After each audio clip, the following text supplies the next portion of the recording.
පාඩමට යමු. වෙළඳපොළට රජයේ මැදිහත් වීම කියන එකේදී අපි කතා කරනවා පුතේ මේ වෙළඳපොළ ආර්ථිකයක් තුළට ආණ්ඩුවක් මැදිහත් වන අවස්ථා කීපයක් තියෙනවා. ඉස්සරලා මම කියලා දෙන්නම් මේ වෙළඳපොළ ක්‍රමයකට ඇයි රජයේ මැදිහත් වෙන්නේ කියන එක. ඔයාලා අද දවසේ උදේ වීඩියෝ එක බැලුවා නම් ඔයාට මේ පාඩම තේරෙන්න ඕනේ මම මේ දැන් කතා කරද්දි.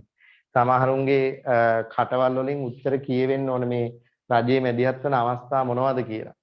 දැන් මම ඔයාලගෙන් ප්‍රශ්නයක් ඇහුවොත් වෙළඳපොළ ආර්ථිකයක් තුළට ඇයි ආණ්ඩුව මැදිහත් වෙන්නේ? අද උදේ වීඩියෝ එක බලපු ළමයි ඉන්නවනම් කියන්න බලන්න ඇයි වෙළඳපොළ ක්‍රමයකට රජයේ මැදිහත් වෙන්නේ?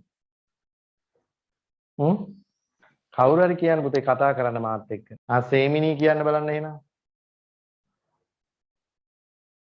ඇයි වෙළඳපොළ ක්‍රමයකට ආණ්ඩුව මැදිහත් වෙන්නේ?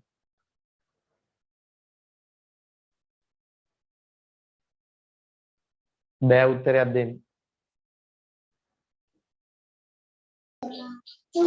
වෙළඳපොළ ක්‍රමයේ පවතින අකාර්යක්ෂමතා මගහරවන්න. එකක් හොඳ උත්තරයක්. වෙළඳපොළ ක්‍රමයේ තියෙන අකාර්යක්ෂමතාවයන් මගහරව ගන්න. ඒක හොඳ උත්තරයක්. වෙන වෙළඳපොළ ක්‍රමයේ තුල පවතින විෂමාචාරයන් නවත්වන්න. වෙළඳපොළ ක්‍රමයේ තියෙන විෂමාචාර නවත්තන්න. වෙන සම්පත් බෙදාවෙන් කිරීමේ අකාර්යක්ෂමතාවයේ හේතුවෙන්. සම්පත් බෙදාවෙන් කිරීමේ අකාර්යක්ෂමතා ඉවත් කරන්න. very good. වෙන සාර්වාර්ථික ස්ථායීතාවය ඇති කිරීමට. සාර්වාර්ථික ස්ථායීතාවය ඇති කරන්න. very good. වෙන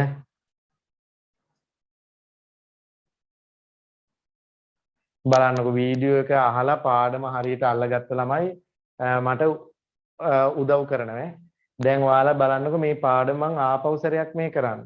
ඊට පස්සේ ඔයාලට මම නිබන්ධනයක් දීලා ඇති මේ බලන්න. ඔයාලට මම නිබන්ධනයක් දුන්නා මොකද්ද? ඔයාලට දුන්නා පුතේ මේ රිවිෂන් ටියුට් එකක් දීලා තියෙනවා. ඒ රිවිෂන් ටියුට් එකේ අහපව මුලින් ඉඳලා මේ ඔක්කොම ආයෙ සාකච්ඡා කරන ප්‍රශ්න විදියට මේ ඔක්කොම අහපව කරපුවාම ඔයාලට ආයෙසරයක් මේක ආයෙත් අහු වෙනවා. ඒ හින්දා මග ඇරෙන්න විදිහක් නැහැ. හරි අවබෝධයෙන් අල්ලගෙන ගියොත් පාඩම මුල ඉඳලා ඔයාලට කීප වතාවක් සාකච්ඡා කරන හින්දා කොටසින් කොටස අහු වෙනවා. ඒ හින්දා හැමෝම මේකත් එක්ක ඊටාම අර මේ කාර්යක්ෂමව සම්බන්ධ වෙන්නේ. එතකොට ඔයාට පාඩමෙන් පාඩම අල්ලගෙන යන්න ලේසියි. පැහැදිලිද? හරි. එහෙනම් මම දැන් පාඩමට එන්නම්. පුතේ මේ වෙළඳපොළ ආර්ථිකයකට ආණ්ඩුව මැදිහත් වෙන්න හේතු ප්‍රධානම හේතුව තමයි වෙළඳපොළ ක්‍රමයක තියෙන දුර්වලතා. ඒ කියන්නේ අපි වෙළඳපොළ ආර්ථිකය ක්‍රමය කියන එක ඉගෙන ගද්දී පළවෙනි පාඩමේදී සාකච්ඡා කළා මේ වෙළඳපොළ ක්‍රමයක තියෙන ප්‍රධාන දුර්වලතා මොනවද කියන එක. ඇත්තටම ප්‍රධාන වශයෙන් වෙළඳපොළ ආර්ථිකයක තියෙන දුර්වලතා ප්‍රධාන වශයෙන් ආකාර තුනකට අපිට මේ ඉදිරිපත් කරන්න පුළුවන්. එකක් තමයි වෙළඳපොළ ක්‍රමය තුල සම්පත් බෙදා හැරීම අකාර්යක්ෂමතා තියෙනවා. දෙවෙනි එක තමයි වෙළඳපොළ ක්‍රමය තුල සම්පත් බෙදා හැරීමේ අසාධාරණතා තියෙනවා. තුන්වෙනි එක තමයි වෙළඳපොළ ක්‍රමය තුල සාර්වාර්ථික අස්ථායීතාවයන් තියෙනවා.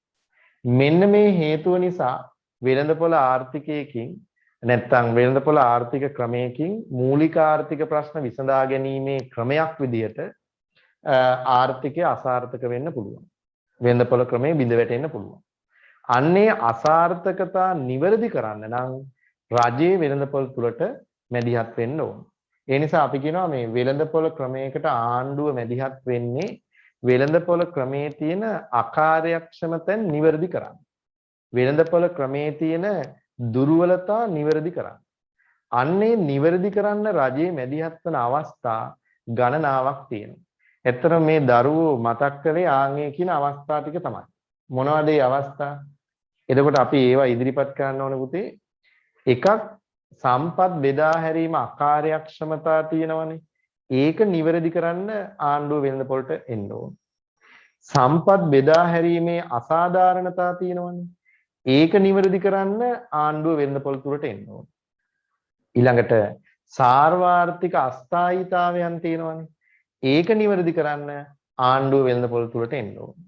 එතකොට අන්නේ ක්‍රම ඒ වගේම ආර්ථික වර්ධනය වේගවත් කරන්න වෙළඳපොළ තුලට ආණ්ඩුව මැදිහත් වෙන්න ඕනේ. ඔන්න ඔය කියන විවිධාකාරයෙන් ආණ්ඩුව වෙළඳපොළ තුලට මැදිහත් වෙනවා. හැබැයි අපි මේ තුන්වෙනි පාඩමේදී අපි සාකච්ඡා කරන්නේ ඔය කියන ඔක්කොම අවස්ථා නෙමෙයි. ඔය කියන අවස්ථා අපි කතා කරනවා පුතේ ඔයාගේ පොදු ආර්ථිකය කියලා පාඩමක් තියෙනවා. ඔයාගේ 8 වෙනි පාඩම. එතකොට මේ තුන්වෙනි පාඩමේදී අපි සාකච්ඡා කරන්නේ මේ වෙළඳපොළ ක්‍රමේ තියෙන අකාර්යක්ෂමතෙන් දැක්කහම ඒ අවස්ථාවල ආණ්ඩුව මැදිහත් වෙන ප්‍රධාන අවස්ථා 4-5ක් විතර මෙතන සාකච්ඡා කරනවා. ඒ යටතේ අපි ඉගෙන ගන්නවා මෙන්න මේ අවස්ථා ටික. කට්ටියට මතක ඇති බැලුවා නම් කියන්න බලන්න පාඩමේ යද්දී මොනවද පුතේ අපි මෙතන සාකච්ඡා කරන අවස්ථා ටික. වෙළඳපොළ ක්‍රමයකට ආණ්ඩුව මැදිහත් වෙන අවස්ථා කියලා මෙතන අපි සාකච්ඡා කරන්නේ මොනවද? මිල පාලනය. ඔව් ප්‍රධාන එකනා තමයි මිල පාලනය. වෙන බදු පැනවීම. බදු පැනවීම. සහනාධාර ලබා දීම. ඔව් සහනාධාර සැපයීම. මිල ස්ථායීකරණය. මිල ස්ථායීකරණය. අන්නේ අවස්ථා 4 තමයි අපි මේ පාඩමේ තියෙන්නේ. පුතේ මෙන්න මේ අවස්ථා 4 තමයි අපි අද දවසේ ඉඳලා ඉගෙන ගන්න යන්නේ. එතකොට ඔයාට හම්බෙලා ඇති මං හිතන්නේ ඔයා ටියුට් ගත්තා නම් මම පැහැදිලිව කිව්වා මේ L1 L2 L3 කියලා ඔයාලට මේ ටියුට් කට්ටල ඒ කියන්නේ මේ එක තිබ්බ දෙකක් L1යි L2යි කියලා දෙකක් තිබ්බ මේ පළවෙනි එකේ නෙමෙයි දෙවෙනි එකේ පළවෙනි කට්ටලේ 1යි 2යි දෙකම තියෙනවා. ඉතුරු දෙකේ 3යි 4යි තියෙනවා. ඒ 3යි 4යි මේ 1 2 3 4 කියලා තියෙන්නේ මේ පාඩම් ටික තියෙන්නේ. එතකොට මේ සියල්ලම ආවරණය වෙන්න තමයි මම පාඩම් ටික හදලා තියෙන්නේ. එතකොට ඔයාලට මේ ලෙසන් එකත් එක්කලා ඔයාලට මේ වීඩියෝ එකත් එක්කලා මේ ලෙසන් එක මේ ටියුට් එක බලාගෙන අඩුපාඩු හදාගන්නයි තියෙන්නේ. ඊට අමතරව තව මොනවා හරි අමතර සටහනක් අවශ්‍ය නම් ගණන් හදනෙව්වා ඊට පස්සේ සමීකරණ ලියනෙව්වා ඒවා ලියා ගන්න ඔයා කොළ කැලි ටිකක් තියාගන්න. පොතක් තියාගත්තත් කමන්නේ මම කැමති ඔයා නැත්නම් ප්ලස් කැප් කොළ හෝ නැත්නම් හාෆ් සීට් කොළ හෝ කොළ ටිකක් තියාගන්න ළඟින් එතකොට පුතේ අද දවසේ කරන කාරණා ටික අතිරේක තොරතුරු ටික ඒකේ ලියාගෙන මේ ලෙසන් එකට ස්ටේප්ලර් කරලා පැත්තකින් තියන්න තියෙනවා. එතකොට මම අද සාකච්ඡා කරන්නේ එක කොටසයි මේකේ. මේ ඔක්කොම කතා කරන්නේ මම අද කතා කරන්නේ මේ මිල පාලනය සම්බන්ධයෙන් විතරයි. ඒකෙත් සම්පූර්ණ පාඩමම නෙමෙයි. ඒකේ තියෙනවා අපි දැන් වීඩියෝ එක අහපු ළමයිගෙන් ඕන් ඇහෙන්නේ අනිත් අයට දුක හිතේ ඇයි බැලුවේ නැත්තේ කියලා. දැන් මේ මිල පාලනය කියන එකෙත් කොටස් දෙකක් තියෙනවා අපි. කියන්න බලන්න ඒ අය. මොනවාද මිල පාලනය කරන්නේ? අවම මිල. අන්න හරි. උපරිම මිල පාලනය සහ අවම මිල පාලනය කියලා කොටස් දෙකකින් සාකච්ඡා කරනවා. එතකොට මේ උපරිම මිල නැත්නම් අවම මිල පාලනයේදී තව අතිරේක කාරණයක් තියෙනවා. ඒ මොකක්ද මේ මිල පාලනය? අපි සහතික මිල පාලනය very good. බලන්න ඔයාලා ඔය කතා කරන ළමයි ඔයාලා උනන්දුවෙන් ඉන්නේ අනිත් අයටත් මම කියන්නේ හැමෝටම කතා කරන්න බෑ තමයි. ඒක හරි. නමුත් මම කියන්නේ එහෙම වෙන්න ඕන. එතකොට මම පුතා ඇක්ටිව් යනවා මේ පාඩම. එතකොට ඔයයි මායි දෙන්නම ක්‍රියාශීලීව පාඩමත් එක්ක ඉන්න. එතකොට ඕන වෙලාවක් අපිට මේක කරගෙන යන්න පුළුවන්. නැත්තම් ඔයයි මායි දෙන්න මුණ ගැහිමක් වෙලත් නැහැ. ඔයා මන් දිහා බලාගෙන ඉන්නවා. මට ඔයාව පේන්නෙත් නැහැ. නේද? ඊට පස්සේ නිකන් ඔහේ ගමනක් යනවා. ඒ නිසා මම කැමති කතා කර දැන් මම මේ කතා කරලා මම ඔයාගෙන් අහනවා තේරුණාද කියලා. ඒත් අනිත් අයගෙන් ඔයාට වැඩක් නැහැ පුතා. ඔයාට තේරෙන්නේ නැත්නම් ඔයා කියන්න මම ආයෙසරයක් කියලා දෙනවා. මේක මොකද දැන් මේක විහිළු වැඩසටහනක් වෙන්න බෑනේ පුතේ. දැන් ආයෙත් මේ පාඩම් ඔයාලගේ සාමාන්‍ය පන්ති තුල ආයෙත් කරන්න ගියොත් එහෙනම් අපි කවදාද විෂය නිර්දේශ ඉවර කරන්නේ? ඒ නිසා මේ කරන වැඩේ පිටතම කරන්න ඕන. කාලේ කොච්චර ගියත් ප්‍රශ්නයක් නැහැ. ඔයා බය වෙන්න එපා. ඔයාට ටිකක් ඉතින් data යනවා. ඒක මම දන්නවා. එහෙම ප්‍රශ්නයක් තියෙනවා. අපි නෑ කියන්නේ. ඔයාලට ප්‍රශ්නයක් තියෙනවා. අපි පන්ති ගාස්තු පවා කීයකින් හරි අඩු කරලා ඔයාලගේ ගෙවල් ගාවටම ටියුට් හිටන් ගෙනත් දීලා එහෙම වැඩසටහනක් හැදුවේ ඇත්තට මේ ඔක්කොම දැනගෙන. ඉතින් තව ඉදිරියේදී මේක තව දුරටත් යන්න ගියොත් එහෙම තවත් ඔයාට සාහන දෙනවා මිසක් ඔයාව අපහසුතාවයටපත් කරන්නේ නැහැ. ඒක මතක තියාගන්න. ඉතින් මේ හැම දෙයක්ම කරන්න ඔයාත් මේකට අරගෙන යන්න තුන අපිටත් මොකක් හරි ගමනක් යන්න තියෙන්නේ. ඒ හින්දා දෙපැත්තම සාධාරණීකරණය කරගෙන යන්න ඕන ගමන. තේරෙන්න ඕන ඔයාලට. හරි පුතේ එතකොට අද මම ඉස්සල්ලාම යන්නේ මේ මිල පාලනය කියන එක සාකච්ඡා කරන්න. දැන් වීඩියෝ එක බලපු ළමයිට මතක් වෙනවා ඇති ඒ වීඩියෝ එකේදී අපි කතා කරේ මේ කාරණා ටික. එහෙනම් මේ මිල පාලනය කියන මාතෘකාව ඒ අයට මතක ඇති මේක සාකච්ඡා කළා. ඉතින් ඒ හින්දා බලාගෙන ඉන්නයි තියෙන්නේ. ඒ හින්දා අද දවසේ ගොඩාක් මේකේ හරහා නෙමෙයි මම අර ප්‍රශ්න පත්‍ර ටියුට් එකට යනවාද.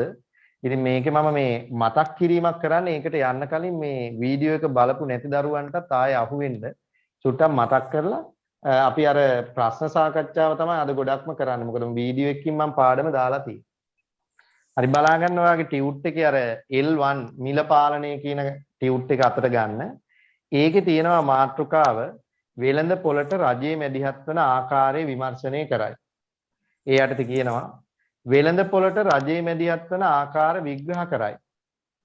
වෙළඳ පොළට රජයේ මැදිහත් වන ආකාරය ඉල්ලුම් සැපයුම් බලවේග මගින් තීරණය වන වෙළඳ පොළ සමතුලිතයේ මගින් සමාජයක් තුල භාණ්ඩ නිෂ්පාදනය කිරීමේ සහ බෙදා හැරීමෙහිලා කිසියම් ආකාරයක වැදගත් කාර්යභාරයක් ඉටු කරයි.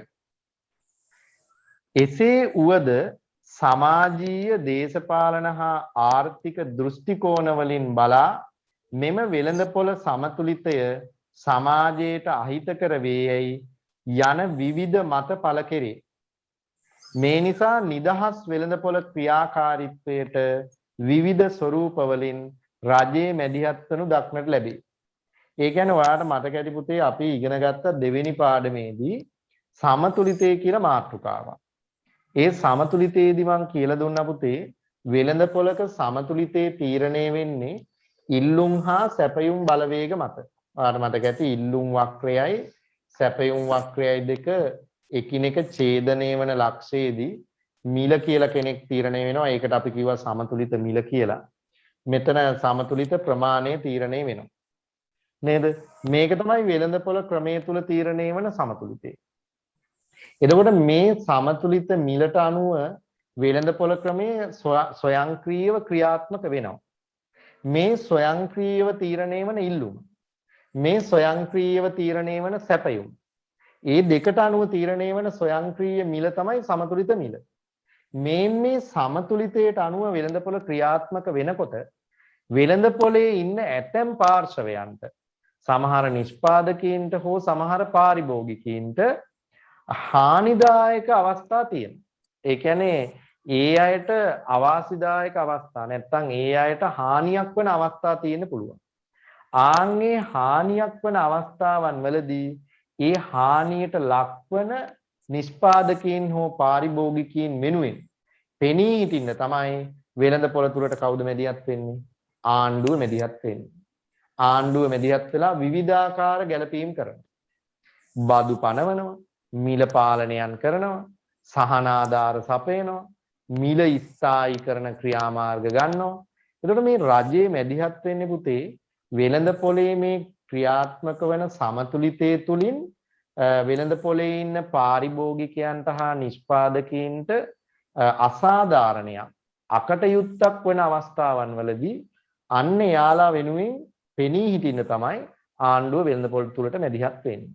ඒ මැදිහත් වෙන අවස්ථා හතරක් තමයි අපි මේ තුන්වෙනි පාඩම යටතේ සාකච්ඡා කරන්නේ. හරි, එතන කියනවා මේ නිසා නිදහස් වෙළඳපොළ ක්‍රියාකාරීත්වයට විවිධ ස්වරූප වලින් රජයේ මැදිහත් වනු ඇත. මෙලෙස වෙළඳපොළට රජයේ මැදිහත් වන ප්‍රධාන ආකාර හතරක් දීලා තියෙනවා. බදු පැනවීම, සහන ආධාර ලබා දීම, මිල පාලනය, මිල ස්ථායීකරණය. ඒතර අද දවසේ මගේ අරමුණ වෙන්නේ මේ මිල පාලනය ගැන සාකච්ඡා කරන්න. හරි. දැන් වීඩියෝ එකේ මම මේ පාඩම සම්පූර්ණයෙන්ම දාලා තියෙන හින්දා බලන්න පුළුවන්. නමුත් දැන් අහගෙන ඉන්න අපි මේ ආයෙ කියලා දෙන ඉතාලම සරලව මම ඔයාට අහපුවම මෙතන කියලා දෙනවා. ඔයාට ප්‍රශ්න අහන්න පුළුවන් පුතේ. මොනවා හරි ගැටලු තියෙන දරුවෝ ටක් ගාලා මයික් එක ඔන් කරගෙන ප්‍රශ්න අහන්න. හොඳයි? රයිට්. මිල පාලනය, price control. දැන් ඉස්සරලාම අපි බලමුකෝ මිල පාලනයක් කියන්නේ මොකක්ද කියලා.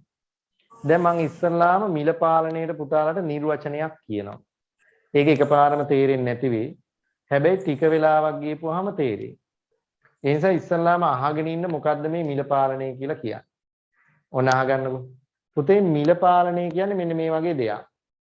අපි කියනවා වෙළඳපොළ ක්‍රමය තුල කිසියම් භාණ්ඩයක් හෝ සේවාවක් සඳහා ඉල්ලුම් හා සැපයුම් බලවේග මත තීරණය වන ස්වයංක්‍රීය මිල වෙළඳ පොලේ සිටින ඇතැම් නිෂ්පාදකයින්ට හෝ පාරිභෝගිකයන් හට යෝග්‍ය නොවේ යයි ආණ්ඩුවට හැඟී ගිය විටකදී ආන්ගේ අසාධාරණයට ලක්වන නිෂ්පාදකයින් හා පාරිභෝගිකයින් වෙනුවෙන් කෘත්‍රිම මිලක් ආණ්ඩුව නියම කරනවා. අන්න ඒකට තමයි මිල පාලනය කියන්නේ. ඒ කියන්නේ පුතේ ස්වයංක්‍රීයව තීරණය වන සමතුලිත මිල වෙළඳ පොලේ ඉන්න නිෂ්පාදකයින්ට හෝ පාරිභෝගිකයින්ට යෝග්‍ය නොවන බව රජයට හැඟී ගිය විටකදී ඒ අය ඒ අසාධාරණයට ලක්වන පාර්ශවයන්ට සහනයක් සැලසීමේ අරමුණින් ආණ්ඩුව විසින් තීරණය කරන කෘත්‍රිම මිලට අපි කියනවා මොකද්ද මිල පාලනය කිරීම කියලා. ඒ කියන්නේ ආණ්ඩුව කෘත්‍රිම මිලක් නියම කරනවා. මොකද්ද ඒකේ අරමුණ? අර ස්වයංක්‍රීය මිල හොඳ නෑ කියලා ආණ්ඩුවට තේරිච්ච වෙලාවක ඒ ස්වයංක්‍රීය මිලෙන් හානියට ලක්වන පාර්ශවයන් වෙනුවෙන් සහනයක් සැලසීමේ අරමුණින් තමයි මිල පාලනය කියන එක ක්‍රියාත්මක කරන්නේ. කාට හරි ගැටලුවක් තියෙනවද? ඒතර මිල පාලනය කරන්නේ ඇයි අපි? මොකද්ද මිල පාලනය කිරීමේ මූලික අරමුණ? අර ස්වයංක්‍රීයව තීරණය වන සමතුලිත මිල වෙළඳ පොලේ ඉන්න නිෂ්පාදකයින්ට හෝ පාරිභෝගිකයින්ට යෝග්‍ය නොවන බව රජයට හැඟී ගිය විටකදී අන්න ඒ අයට සහන සැලසීමේ අරමුණින් තමයි රජය විසින් කෘත්‍රිම මිල පාලනයක් කරන්නේ. පැහැදිලිද පුතාලට ඒක? ගැටලු තියෙනවා නම් කියන්නමයි පුතේ ඒ කාරණේ තේරුණාද බලන්න. මිල පාලනය කියන්නේ අන්න ඒක. හරි? කාට හරි ගැටලු තියෙනවද? නෑ. දැන් මේ මිල පාලනයේ ප්‍රධාන ශිල්ප ක්‍රම දෙකක් තියෙනවා. ප්‍රධාන ක්‍රම දෙකක් තියෙනවා. එකක් තමයි පුතේ උපරිම මිල පාලනය. උපරිම මිල පාලනය. අනිත් එකට අපි කියනවා අවම මිල පාලනය. අවම මිල පාලනය.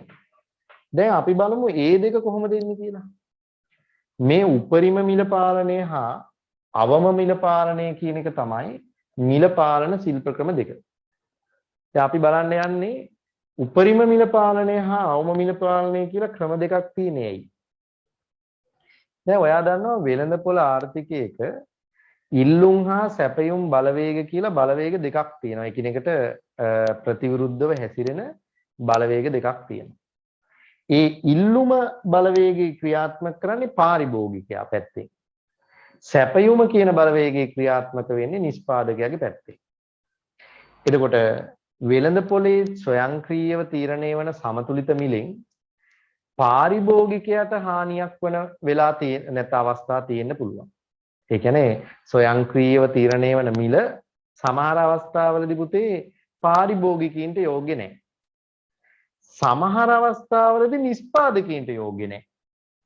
එතකොට පාරිභෝගිකයන්ට යෝග්‍ය නැති වෙලාවක පාරිභෝගිකයව ආරක්ෂා කරන්න එයා වෙනුවෙන් ආණ්ඩුව මිල පාලනයක් කරන්න ඕන. එවැනි මිල පාලනයකට තමයි කියන්නේ මොන මිල පාලනයද? උපරිම මිල පාලනය. එහෙනම් උපරිම මිල පාලනය අරමුණ වෙන්නේ කාට සහන දෙන්නද? පාරිභෝගිකයාට සහන දීම තමයි අරමුණ වෙන්නේ. පාරිභෝගිකයා ඉලක්ක කරගෙන තමයි උපරිම මිල පාලනය ක්‍රියාත්මක කරන්නේ. එහෙනම් දැන් අනිත් එක ඉබේම වැටහෙන්න ඕන. අවම මිල පාලනය ක්‍රියාත්මක වෙන්නේ කාට සහන දීමේ අරමුණින් වෙන්න ඕනේ? නිෂ්පාදකයාට සහන දීමේ අරමුණ. නිෂ්පාදකයා අරමුණු කරගෙන තමයි අවම මිල පාලනයක් ක්‍රියාත්මක වෙන්නේ. ඒ කියන්නේ පුතේ කියන්න උත්සාහ කළේ වෙළඳ පොලේ තීරණය වෙන ස්වයංක්‍රීය සමතුලිත මිල වෙළඳ පොලේ සිටින ඇතැම් පාරිභෝගිකයන් හට යෝග්‍ය නොවේ යයි ආණ්ඩුවට හැඟී ගිය විටකදී එවැනි පාරිභෝගිකයන් ආරක්ෂා කරන්න. ඒ හානිවන පාරිභෝගිකයන්ට සහන ලබා දෙන්න. රජයේ මැදිහත් වෙලා කරන මිල පාලනයට අපි කියන්නේ උපරිම මිල පාලනය. ඒ වගේම සමහර අවස්ථාවලදී අවම මිල පාලනයක් කරනවා කාට සහන දෙන්නද? අන්න නිෂ්පාදකීන්ට සහන දෙන්න. දැන් උදාහරණයක් ඔයා ගත්තොත් ලංකාවේ මේ දෙකම ක්‍රියාත්මක වෙනවා. කවුරු හරි කියන්න බලන්න ඇත්ත වශයෙන්ම උපරිම මිල පාලනයක් ක්‍රියාත්මක වෙන්නේ මොන වගේ භාණ්ඩ වලටද කියලා කියන්න බලන්න. සහල් ඔව් සහල් වලට. වෙන කිරිපිටි කිරිපිටි. පරිප්පු සීනි. ඒ කියන්නේ පොදුවේ ගත්තාම මොන වගේ භාණ්ඩද මේ ගත්තේ අපි? අත්‍යවශ්‍ය අන්න හරි. අත්‍යවශ්‍ය භාණ්ඩ නේද? එහෙනම් උපරිම මිල පාලනයක් ක්‍රියාත්මක වෙන්නේ පුතේ අත්‍යවශ්‍ය භාණ්ඩ සම්බන්ධයෙන්. ඇත්තටම ඔයාලා ඔය කියපු හැම භාණ්ඩයකටම මේ පවතින රජයත් උපරිම මිලක් දීලා තියෙනවා. සීනි සඳහා, සහල් සඳහා, කිරිපිටි සඳහා, තිරිඟු පිටි සඳහා, හරවල සඳහා රජයේ විසින් උපරිම මිල පාලනයක් මේ වෙනකොට ක්‍රියාත්මක කරනවා. හරි. එහෙනම් මට කියන්න ඔය පුතාලා අවම මිල පාලනයක් ක්‍රියාත්මක කරන්නේ මොන වගේ භාණ්ඩ සඳහාද? නැත්නම් ලංකාවේ මට උදාහරණයක් දෙකක් කියන්න බලන්න. ඇත්ත උදාහරණ ලංකාවේ අවම මිල ක්‍රියාත්මක වන අවස්ථාවලට. වී වලට. very good. වෙන? තව මොනවද තියෙන්නේ?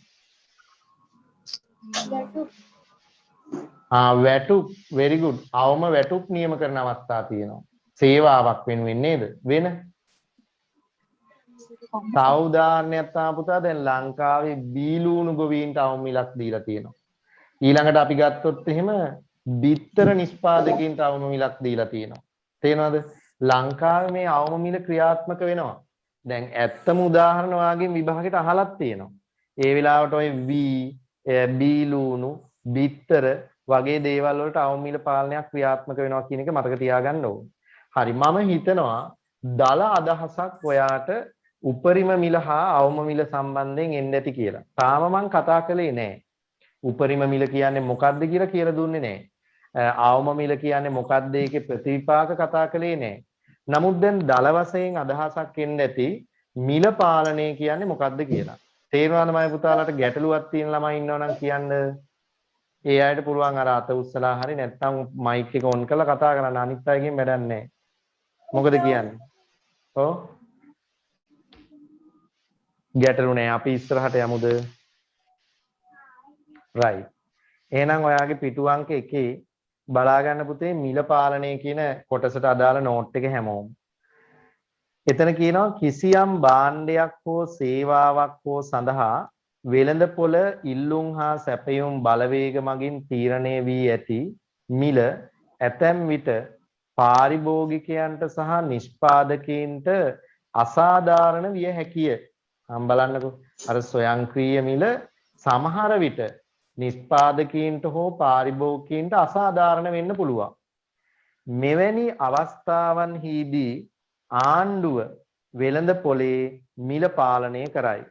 ඒ අනුව මිල පාලනය යනු ආණ්ඩුව විසින් නීති රීති අනපනත් උපයෝගී කරගෙන කෘත්‍රිම මිලක් වෙළඳ පොලේ ඇති කිරීමයි. අන්න මතක තියාගන්න මිල පාලනයේදී වෙන්නේ ස්වයංක්‍රීය මිලක් ක්‍රියාත්මක වෙන එක නෙවෙයි. ස්වයංක්‍රීය මිල වෙනුවට කෘත්‍රිම මිලක් ආණ්ඩුව නීති රීති අනපනත් යටතේ හඳුන්වා දෙනවා. ඒක නීත්‍යානුකූල මිලක්. ඒ මිල ක්‍රියාත්මක විය යුතුයි. ඒ මිලට එහා මිලක් යන්න බෑ. මොකද නීත්‍යානුකූලව පවරපුවාම ඒක තමයි ක්‍රියාත්මක වෙන්න ඕන. ඊළඟට කියනවා මිල පාලනයක් තුලින් ආණ්ඩුව අපේක්ෂා කරන්නේ එක අතකින් පාරිභෝගිකයාත් අනෙක් අතට නිෂ්පාදකයාත් ආරක්ෂා කිරීමයි. ඉතින් ඒකනේ මම ඔයාලට කියලා දුන්නේ මිල පාලනයේ ප්‍රධාන ශිල්ප ක්‍රම දෙකක් තියෙනවාය. ඒ තමයි උපරිම මිල පාලනය සහ අවම මිල පාලනය. උපරිම මිල පාලනයේ අරමුණ වෙන්නේ පාරිභෝගිකයාට සහන සැලසීම. අවම මිල පාලනයේ අරමුණ වන්නේ නිෂ්පාදකයාට සහන සැලසීම. right. අපි යමු පිටු අංක 2ට මිල පාලනයේ ස්වරූප දෙකකි. අන්න ඒ දෙක highlight කරගන්න පුතේ කෙටි පේපර් එකේ අහන්න පුළුවන්. එක උපරිම මිල පාලනය අනිත් එක අවම මිල පාලනය. උපරිම මිල පාලනය හා අවම මිල පාලනය. හරි. අපි යමු පුතේ අනුමාත්‍රිකාව දීලා තිනවා උපරිම මිල පාලනය ගැන සාකච්ඡා කරන්න. ඉස්සලා පොඩ්ඩක් කතා කරලා අහලා නැත්නම් කතාව ඉගෙනගෙන ඉමු. මම පුතාලා හොඳට අහගෙන ඉන්න. දැන් උපරිම මිලක් කියන්නේ මොකද්ද? දැන් වීඩියෝ එක අහපු ළමයි මට නිර්වචනයක් කියන්න බලන්න. උපරිම මිල යනු මොකද්ද? අඹලුන් කවුද ඇහුවේ කියලා. මොකද්ද උපරිම මිල කියන්නේ? පන්තිය බේර ගන්න එක්කෙනෙක් හරි උත්තරයක් දුන්නොත්. උපරිම මිල යනු භාණ්ඩයක් හෝ ඔව් කිසියම් භාණ්ඩයක් හෝ සේවාවක් වෙනුවෙන් උපරිමයෙන් අය කළ හැකි අය ආණ්ඩුව විසින් නියම කරන ලද කෘත්‍රිම මිල. අන්න හරි very good බලන්න යාලා වීඩියෝ එක බලාගෙන මම කියපු නිර්වචනේ ලියාගෙන ඉන්නේ දැන්. ඒකයි මම ඔයාලට කලින් වීඩියෝ එක දාලා තියෙන්නේ. දැන් ඔයාලට ලබන සතියේ දැන් ඔන්න මේ හෙට සෙනසුරාදා පන්තියේ මම ඔයත් එක්ක සාකච්ඡා කරනවා පුතේ මේකේ ප්‍රශ්න ටික.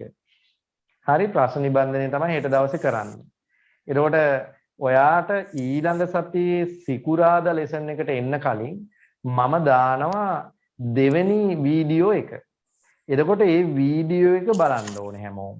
වීඩියෝ එක බලලා නෝට් එක සම්පූර්ණ කරගෙන ඔයා ලෙසන් එකට සම්බන්ධ වෙනවා Zoom ලෙසන් එකට. ඒතර Zoom එක හරහා ඔයාගේ ගැටලුත් එක්කලා අහපව් මම මේ ලෙසන් එක සම්පූර්ණයෙන්ම කියලා දෙනවා. එතකොට ඔයාලට කොහෙත්ම මේ පාඩම් මග ඇරෙන්න විදිහක් නැත. ඒක හොඳයි නේද පුතාලා බලන්න කියන්න බලන්න හොඳයිද කියලා. මොකද කියන්නේ? එහෙම හොඳයි නේ. හොඳයි සර්. ඒකනේ එතකොට තේරෙනවනේ එහෙම ගැටලු තිබ්බහම මයින් දැන් අහන්න chance එක දෙනවා. දැන් අද මම දාගෙන තියෙන්නේ සාකච්ඡා කරන දවසක් මේ තියෙන්නේ. ඔයාලට ලොකු chance එකක් මම දීලා තිනවා. ඔයාලගේ සාමාන්‍ය පන්ති කාමරේවත් ඔයාලට මම එහෙම දෙන්නේ නැහැනේ chance එකක්. මොකද සාමාන්‍ය පන්ති කාමරේ කොහොමත් ඔයා කතා කරන්නේ නැහැ ලැජ්ජයිනේ. දැන් අඩුම තරමින් මූණවත් පේන්නේ නැති හින්දා කතා කරනවා නේද? ඒ හින්දා ටිකක් හරි කතා කරන්න අවස්ථාවක් තියෙනවා. ඒ හින්දා ගොඩක් අයට හොඳ chance එකක් තියෙනවා. Tamanගේ ගැටලු ටික මෙතන අහගෙන විසඳ ගන්න. ඒ වගේම නොතේරෙන දේවල් අහපව් මට කියලා දෙන්න පුළුවන්. එතකොට ගැටලු ටික හදාගෙන යන්න පුළුවන් දිගට. හරි එහෙනම් අපි යමු පාඩමට. පුතේ ඔන්න උපරිම මිල. ඔව් කියන්න. සර් නෝට් එක අපිද හදා ගන්න ඕනේ. නෑ නෝට් එක මම ඒකේ කියලා දීලා තියෙනවා පුතේ නෝට් එක මම ලියන්න වෙලාව දීලා තියෙනවා. ඒ නෝට් එක ලියන විදිහ. මේ ලෙසන් එකම තමයි මම ඒකේ කරලා තියෙන්නේ. ඔයාලා බැලුවද ඒ ටියුට් මේ වීඩියෝ එක? ඔව් සර්. එහෙනම් ඒකේ මම දීලා තිබ්බ නේද වෙලාවක් මේ ලෙසන් එකේ නෝට් එක ලියන්න? ඔව් සර් දීලා තිබ්බා. ඒකනේ. ඒක බලන්නකෝ බලපු නැති අයට තමයි ප්‍රශ්න ඇත්තේ. බලලා නෝට් එක ලියා ගන්න පුතේ මම මේ ලෙසන් හදලා තියෙන්නේ වීඩියෝත් එක්කලාම තමයි. හරි එහෙම ගැටලු තියෙන අයට මම අද මේ කියන යන අතරතුර හරි නෝට් එක කම්ප්ලීට් කරගන්න පුළුවන්. ඒකේ වෙනස් වීම වෙන්න පුළුවන්. ඒ කියන්නේ දැන් මම කතා කරන ඒවා මතක තියාගෙන කතා කරන්නේ නැහැනේ. නමුත් නෝට් එක මම දීලා තියෙන ඒකත් එක්කලා ඒ හින්දා හදාගෙන යන්න පුළුවන් හරි බලමුකෝ මේකේ. උපරිම මිල නියම කිරීම පිටු අංක 2 උඩට මෙන්න බලා ගන්න නෝට් එක දිහා වෙළඳපොළ මිල යාන්ත්‍රණයේ යටතේ තීරණය වූ සමතුලිත මිල පාරිභෝගිකයාට අසාධාරණ වෙතැයි සිතූ විට ඔවුන්ට සාධාරණත්වයේ සැලසීම සඳහා ආණ්ඩුව විසින් නියම කරනු ලබන නීත්‍යානුකූල මිල උපරිම මිල වේ. ආණ්ඩුව උපරිම මිල සීමා නියම කරනු ලබන්නේ පාරිභෝගිකයින්ට සාධාරණත්වයේ සඳහා වන බැවින් සමතුලිත මිලට වඩා පහළින් උපරිම මිල සීමා පැනවීම වැදගත්ය. එවැනි සමතුලිත මිලට වඩා පහළින් නියම කරනු ලබන උපරිම මිල සීමාව සඵල උපරිම මිල නමින් හැඳින්වේ. එතන ගැටලුවක් තියෙනවා මම ඒක කියලා දෙන්නම් දැන්. උදාහරණ අර ඔයාලා කියපු භාණ්ඩ සහල් පාන් සීනි පරිප්පු ඊළඟට කිරිපිටි උපරිම ගෙවල් කුලි නියම කිරීම ඉදිරිපත් කරන්න පුළුවන්. ඔතන යමක් කියවුණා ඔයාට මේ මෙහෙම දෙයක්. පුතේ මේ උපරිම මිල කියන එක සඵල වෙන්න නම් සමතුලිත මිලට වඩා පහළ මිලක් වෙන්න ඕන කියලා කියනවා. ඇයි බලන්නකො එහෙම වෙන්න ඕනේ? දැන් ඒ කතාවේ අර්ථය තේරුම් නැත්තම් මේ පැත්ත බලන්නකො හැමෝම. දැන් මේ බෝඩ් එක දිහා බලා ගන්න. මේ තියෙන පුතේ ඉල්ලුම් වක්‍රය. මේ තියෙන සැපයුම් වක්‍රය. අපි හිතමු මේ ස්වයංක්‍රීයව තීරණය වෙලා තියෙන සමතුලිත මිල මේ භාණ්ඩේ රුපියල් 30යි. ප්‍රමාණය 1000යි කියලා හිතන්නකෝ පුතාලා. දැන් එතකොට මේ රුපියල් 30 කාටද ගෙවා ගන්න බැරි? පාරිභෝගිකයාට. ඒතර ආණ්ඩුව උපරිම මිල නියම කරන්නේ පාරිභෝගිකයාට සහනයක් දෙන්න නම් මේ 30ට වඩා වැඩි මිලක්ද තීරණය කරන්න ඕන අඩු මිලක්ද? ඉතින් අඩු මිලක්නේ පුතේ තීරණය කරන්න ඕන. මේකට වඩා වැඩි මිලක් තීරණය කළොත් පාරිභෝගිකයට තිබ්බටත් වඩා හානියක් නෙවෙන්නේ. ඒ නිසා අපි කියනවා උපරිම මිල කියන එක සඵල වෙන්න නම් සාර්ථක වෙන්න නම් ඒක සමතුලිත මිලට වඩා අඩු මිලක් වෙන්න ඕන. එහෙනම් මෙන්න අපි හිතමු මෙතන මේ තියෙන උපරිම මිල. හිතන්නකො රුපියල් 25යි කියලා. ඒක තමයි උපරිම මිල පාලනයේදී සිද්ධ වෙන්නේ. ඒ කියන්නේ මේ සමතුලිත මිලට වඩා අඩු මිලක් තමයි තීරණය කරන්න ඕන උපරිම මිල සඵල වෙන්න නම්. ගැටලු තියෙනවා නම් අහන්නකො මොනවා හරි. කාට හරි ගැටලු තියෙනවා වගේ. මොකද කියන්නේ පුතේ? ගැටලුද? නැහැ. හරි එහෙනම් අපි යමු. ඉතල උපරිම මිල සඵල වෙන්න නම් අපි කියනවා ඒ උපරිම මිල පාලනය සමතුලිත මිලට වඩා අනිවාර්යයෙන්ම මොන මිලක් වෙන්න ඕනද? පහළ මිලක් විය යුතුයි. ඒක තමයි උපරිම මිල පාලනය කියලා අපි අදහස් කරන්නේ. හරි. එතකොට උපරිම මිල කියන එක නිර්වචනය කරලා දීලා තියෙනවා ඔතන. තව චූටි නිර්වචනයක් මම ඔයාගේ ওই හිස්තැනේ දෙන්නම්. ඒක දැන් ඔතන නෝට් එකේ ලියා ගන්න පුළුවන්. ඔය උදාහරණ වලට යටින් තියෙන හිස්තැනේ චූටි නෝට් එකක් ලියා ගන්න මෙහෙම. ප්‍රස්තාරයක් අඳින්න තියෙනවා ඔතන. ඒකට ඉඩ තියෙන්න ඕන. ඒකට ඉඩ ඇති වෙනවා. පොඩිවට නෝට් එකක් ලියා ගන්න මෙහෙම. මේ අනුව උපරිම මිල යනු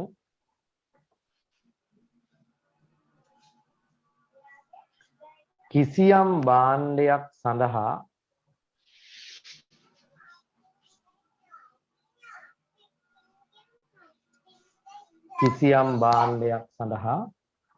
උපරිමයෙන් අය කළ හැකියයි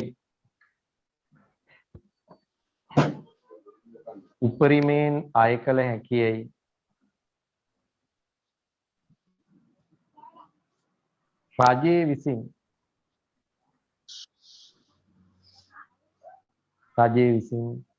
තීරණය කරනු ලබන කෘත්‍රිම මිලයි.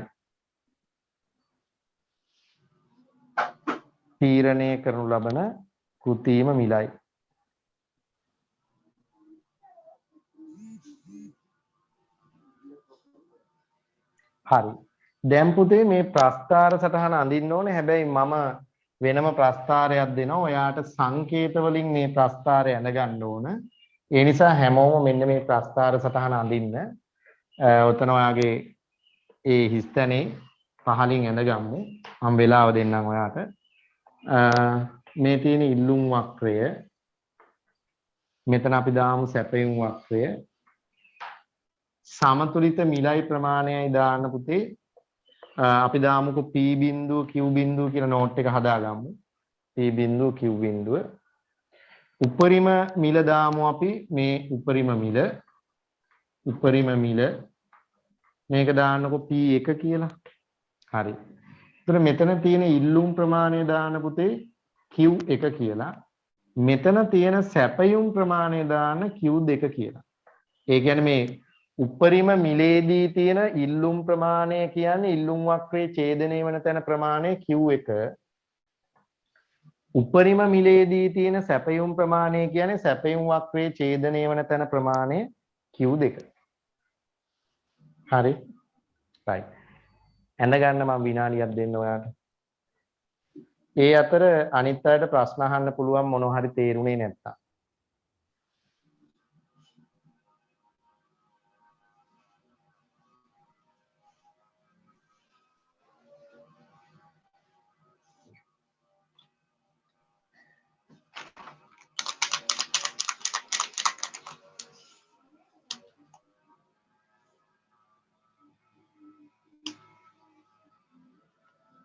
පුතේ ඔයාලට ගැටලු නැත්තම් මයික් එක ඕෆ් කරගන්න. ගැටලු තියෙන වෙලාවට විතරක් මයික් එක ඔන් කරගන්න. මොකද එතකොට ලේසි නැත්තම් අනිත් අයට වදයක් වෙනවා එක එක සද්ද ඇහෙද්දී.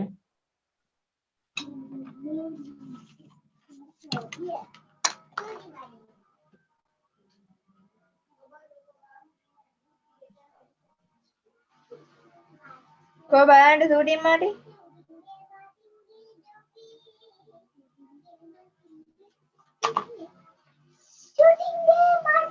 කො සූටින් මාටි ඒකනේ ඔයාලා මයික් ඕෆ් කරගත්තා නම් හරි නේද පුතා?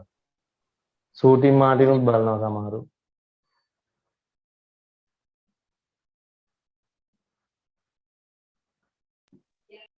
මම පස්සේ ඔයාලට අවස්ථාව දෙන්නම් ප්‍රශ්න අහන්න නැත්නම් කරන්න අමාරුයි. ළමයිට කිව්වහම අහන්නේ නැහැ නේ. ඉතින් මයික් ඕෆ් කරගන්න කියලා. ෂූටින් මාටින් බලනවා සමහරු නේද? අපිට ටින්ටින්වත් බලා ගන්න වෙලාවක් නැහැ.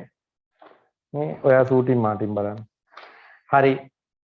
මේක පුතේ බලා ගන්න දැන් ඔයාලා ඔන්න මේ ප්‍රස්තාර සටහන ඇඳනම් මෙතන යමක් පැහැදිලි කරන්න තියෙනවා.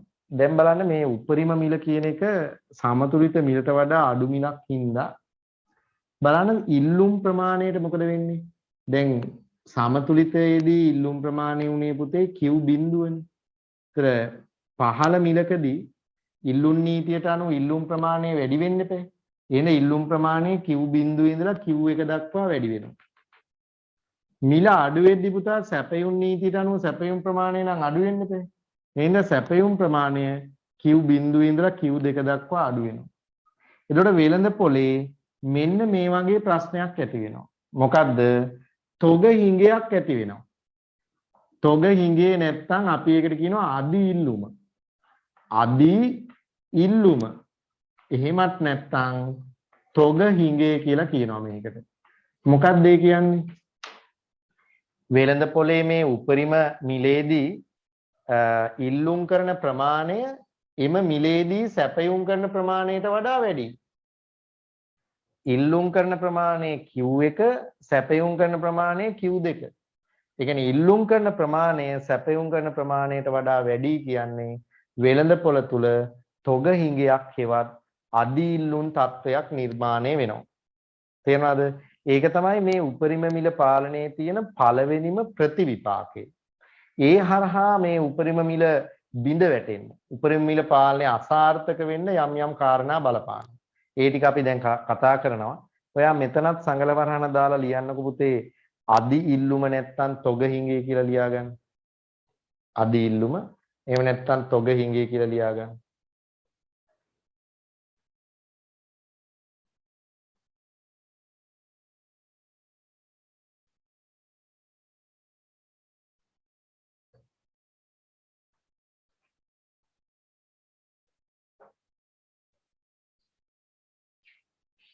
හරි. අපි යමු පිටු අංක 3ට ඔයාගේ නෝට් එකේ. බලාගන්න පිටු අංක 3 මුලටම ගිහිල්ලා ඉහත රූප සටහනේ දැක්වෙන පරිදි P1 උපරිම මිල සීමාව නිසා ඉල්ලුම් ප්‍රමාණය Q බිඳුව හදාගන්න. Q බිඳුවේ සිට Q1 දක්වා වැඩි වී ඇති අතර සැපයුම් ප්‍රමාණය Q බිඳුවේ සිට Q2 දක්වා අඩු වී ඇත. Q බිඳුවේ සිට Q2 දක්වා අඩු වී ඇත. හරියට බලන්න ඉන්න. මෙහි ප්‍රතිඵලයක් වශයෙන් වෙළඳ පොළෙහි Q2 Q1 Q2 Q1 කියන පරතරය තුල මොකක්ද වෙන්නේ? දක්වා වන අදි ඉල්ලුමක් හටගෙන ඇතාන් ඉරක් ගහගෙන අදි ඉල්ලුමක් හටගෙන ඇත. ඕනනම් වරහන් ඇතුලේ එතන ලියා ගන්න ඔය අදි ඉල්ලුමක් කියන වචනේ උඩින් වරහනක් දාලා ලියන තොග හිඟයක්. තොග හිඟයක් හටගෙන ඇත. එසේම Q2 ලෙසින් වන සැපයුම් ප්‍රමාණය P2 ලෙස වන කළු කඩ මිලකට අලෙවි කිරීමටද නිෂ්පාදකයෝ පෙළඹෙති. ඒක මං කියලා දුන්නේ. දැන් එතෙන් එන්න. දැන් ඔක්කොමලා ආයෙත් ඔය ටියුට් එක තියලා බෝඩ් එක දිහා හොඳට බලාගෙන ඉන්න මේ කළු කඩ මිල කියලා සංකල්පයක් තියෙනවා. ඒක කියලා දෙන්න. පුතේ මෙහෙමයි මේක කතාව පටන් ගන්න. දැන් මේ P1 මිල කියන්නේ නීත්‍යානුකූල මිලක්. ඒ කියන්නේ මේක තමා පුතා නීත්‍යානුකූලව අය කරන්න පුළුවන් මිල. ඒ කියන්නේ ආණ්ඩුව මේ මිල තමයි නීතියෙන් පනවලා තියෙන මිල. මේ මිලට වඩා අඩුවෙන් විකුණුවට කිසි ප්‍රශ්නයක් නැහැ. හැබැයි මේ මිලට වඩා 7ක් හරි වැඩියෙන් ගත්තොත් ඒක නීති විරෝධී වෙනවා. අපි ආර්ථික විද්‍යාවේ කියනවා මේ නීති විරෝධී මිලට කළු කඩ මිල කියලා. හොඳට මතක තියාගන්න නීති විරෝධී මිලට තමයි අපි කියන්නේ කළු කඩ මිල කියලා. ඒ කළු කඩේ තුල වුණත් ඒ කියන්නේ නීති විරෝධී වෙළඳපොළ තුල වුණත් උපරිමයෙන් අය කරන්න පුළුවන් මිලක් තියෙනවා. ඒ කියන්නේ කළු කඩේ තුලත් අපි ගිහිල්ලා ඕන මිලක් ගෙවන්න සූදානම් නැහැ පුතේ. ඒ කියන්නේ අපි නීති විරෝධීව භාණ්ඩයක් ගත්තත් ඒකට ඒක නීති විරෝධී මිලක් යටතේ ගත්තත් අපි ගෙවන්න කැමති උපරිම මිලක් තියෙනවා. ඊට එහා සතයක්වත් ගෙවලා අපි ගන්න එක්කෝ ඒ භාණ්ඩෙන් අපි ඉවත් වෙනවා. ඒ කියන්නේ පරිභෝජනයෙන් අයින් වෙනවා. මොකද ඊට වඩා අපි ගෙවන්න කැමැත්තක් නැහැ. ඒතර අපිට පුළුවන් මේ උපරිම කළු කඩ මිල කීයද කියලා හොයාගන්න. ඒක හොයන්න ක්‍රමයක් තියෙනවා. පුතේ අපි ඒක හොයන්නේ මෙහෙමයි. දැන් මෙන්න මේ උපරිම මිල තියෙනවනේ හොඳට බලන්නකෝ. P1 මිලනේ. ඒ P1 මිල යටතේ වෙළඳ පොලේ සපේන ප්‍රමාණය බලන්නකෝ Q2 නේ. මේ Q2 ඉල්ලන මිල කීයද කියලා හොයන්න ඕනේ. ඒක හොයන්නේ මෙහෙමයි. මෙතන ඉඳලා අපි යා කරනවා ඉල්ලුම් වක්‍රයට. හොඳට බලන්න මේ. අපි යා කරනවා ඉල්ලුම් වක්‍රයට. මේ මෙතන ඡේදනය වෙන්නේ. මෙන්න මෙතන මිල අපි කියමුකෝ P2 කියලා. මෙන්න මෙයාට අපි කියනවා පුතේ උපරිම කළු කඩ මිල. මේකට කියනවා උපරිම කළු කඩ මිල. කළු කඩ මිල. මතක තියාගන්න මේ නම් හරි වැදගත්. උපරිම කළු කඩ මිල. මොකක්ද ඒ කියන්නේ? කළු කඩේ තුලත් උපරිමයෙන් අය කරන්න පුළුවන් මිල තමයි මේ උපරිම කළු කඩ මිල කියලා කියන්නේ. දැන් මම ඔයාගෙන් ප්‍රශ්නයක් ඇහුවෝ. මට හරියට උත්තර දෙන්න මම ඔයාගේ මයික් ඔන් කරන්නම්. ඔයා මට හරියට උත්තර දෙන්න කවුරු හරි මේ ප්‍රශ්නෙට බලමු තේරිලාද තියෙන්නේ කියලා. මට අවශ්‍ය වෙන්නේ පුතේ දැන් මම කියලා දුන්නා මේ P1 මිල නැත්තම් මේ P2 මිල තමයි උපරිම කළු කඩ මිල. මේ P1 මිල තමයි උපරිම මිල. එතකොට මම ඇහුවොත් උපරිම මිලක් නියම කරලා තිබ්බ වෙලාවක P බිඳුව මිල නීති විරෝධීද නීත්‍යානුකූලද? කවුරු හරි උත්තරයක් දෙන්න බලන්න. නීති විරෝධී සර්. විරෝධී. නීති විරෝධී. very good. නීති විරෝධී ඇයි? මම ඔයාට කිව්වා පටන් ගද්දිම P1 කියන්නේ නීත්‍යානුකූල මිල ඊට වඩා අඩුවෙන් විකුණුවට ගැටලුවක් නැහැ. ඊට වඩා වැඩියෙන් 7ක් හරි අය කරනවා නම් ඒ ඕනම මිලක් නීති විරෝධී මිලක් වෙනවා. එහෙනම් P බිඳුව මිලත් මේ වෙලාවේ නීති විරෝධී කළු කඩ මිලක් වෙනවා. පැහැදිලිද? හරි. තව එක ප්‍රශ්නයක් අහනවා පුළුවන් අය කියන්න. මං අහන්නේ P2 මිලයි P1 මිලයි අතර තියෙන ඕනෑම මිලක් මේ වෙලාවේ මොන මිලක් විදියට සලකන්නේ? කළු කඩ මිලක් විදිහට. කළු කඩ මිලක් විදියට. very good. අපි කියනවා P1යි P2යි අතර තියෙන ඕනම මිලක් කළු කඩ මිලක් නීති විරෝධී මිලක්. ඇයි P1ට වඩා වැඩි නම් ඕනම මිලක් කළු කඩ මිලක් කියලා අපි කිව්වා. කළු කඩේ තුලත් උපරිමයෙන් අය කරන්න පුළුවන් P2 මිල. එහෙනම් P1යි P2යි අතර තියෙන ඕනම මිලක් අපි සලකනවා කළු කඩ මිලක් කියලා. දැන් මම හිතනවා ඔයාලට උපරිම මිල පාලනය සම්බන්ධයෙන් මේ ප්‍රස්තාර සටහන ඇසුරින් කරපු විග්‍රහය තේරෙන්නේ නැති කියලා. පැහැදිලිද? රයිට් පුතේ මේ ටික ලියාගත්තේ නැති අය ප්‍රස්තාරේ මෙතන රතු පෑනක් හරි අරගෙන මේ Q2 ඉඳලා කඩ ඉරක් දාන්න මේ ඉල්ලුම් වක්‍රේ ඡේදනය වෙන තැනට එතන ඉඳලා මිලාක්ෂයට ඡේදනය කළා P2 කියලා නම් කරන්න. එතන ලියන්න උපරිම කළු කඩ මිල කියලා. ඉක්මන් කරලා ඒක දාගන්න හැමෝම. ගැටලු තියෙනවා නම් අහන්න ඒ අතර. හරි මං හිතන්නේ හැමෝම ඇඳගෙන ඉවර ඇති. එහෙනම් බලා ගන්නකො ඔයාගේ නෝට් එක පුතේ. හැමෝම බලා ගන්න නෝට් එක දිහා. ඉහත රූප සටහනේ දැක්වෙන පරිදි P1 උපරිම මිල සීමාව ඉල්ලුම් නිසා ඉල්ලුම් ප්‍රමාණය ආයෙ ටික කියලා දුන්නා.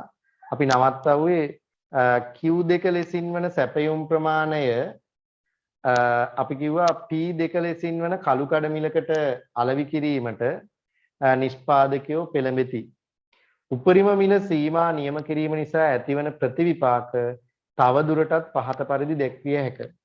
පුතේ මෙන්න මේ ටික නම් සංගලවරණක් හරි ඉස්සරහෙන් දාලා ලියා ගන්න පාඩම් කරන්න කියලා මේ ටික අනිවාර්යෙන් අවබෝධයෙන් පාඩම් කරන්න එනවාමයි විභාගෙට. බලා ගන්න මොනවද මේ ප්‍රතිවිපාක?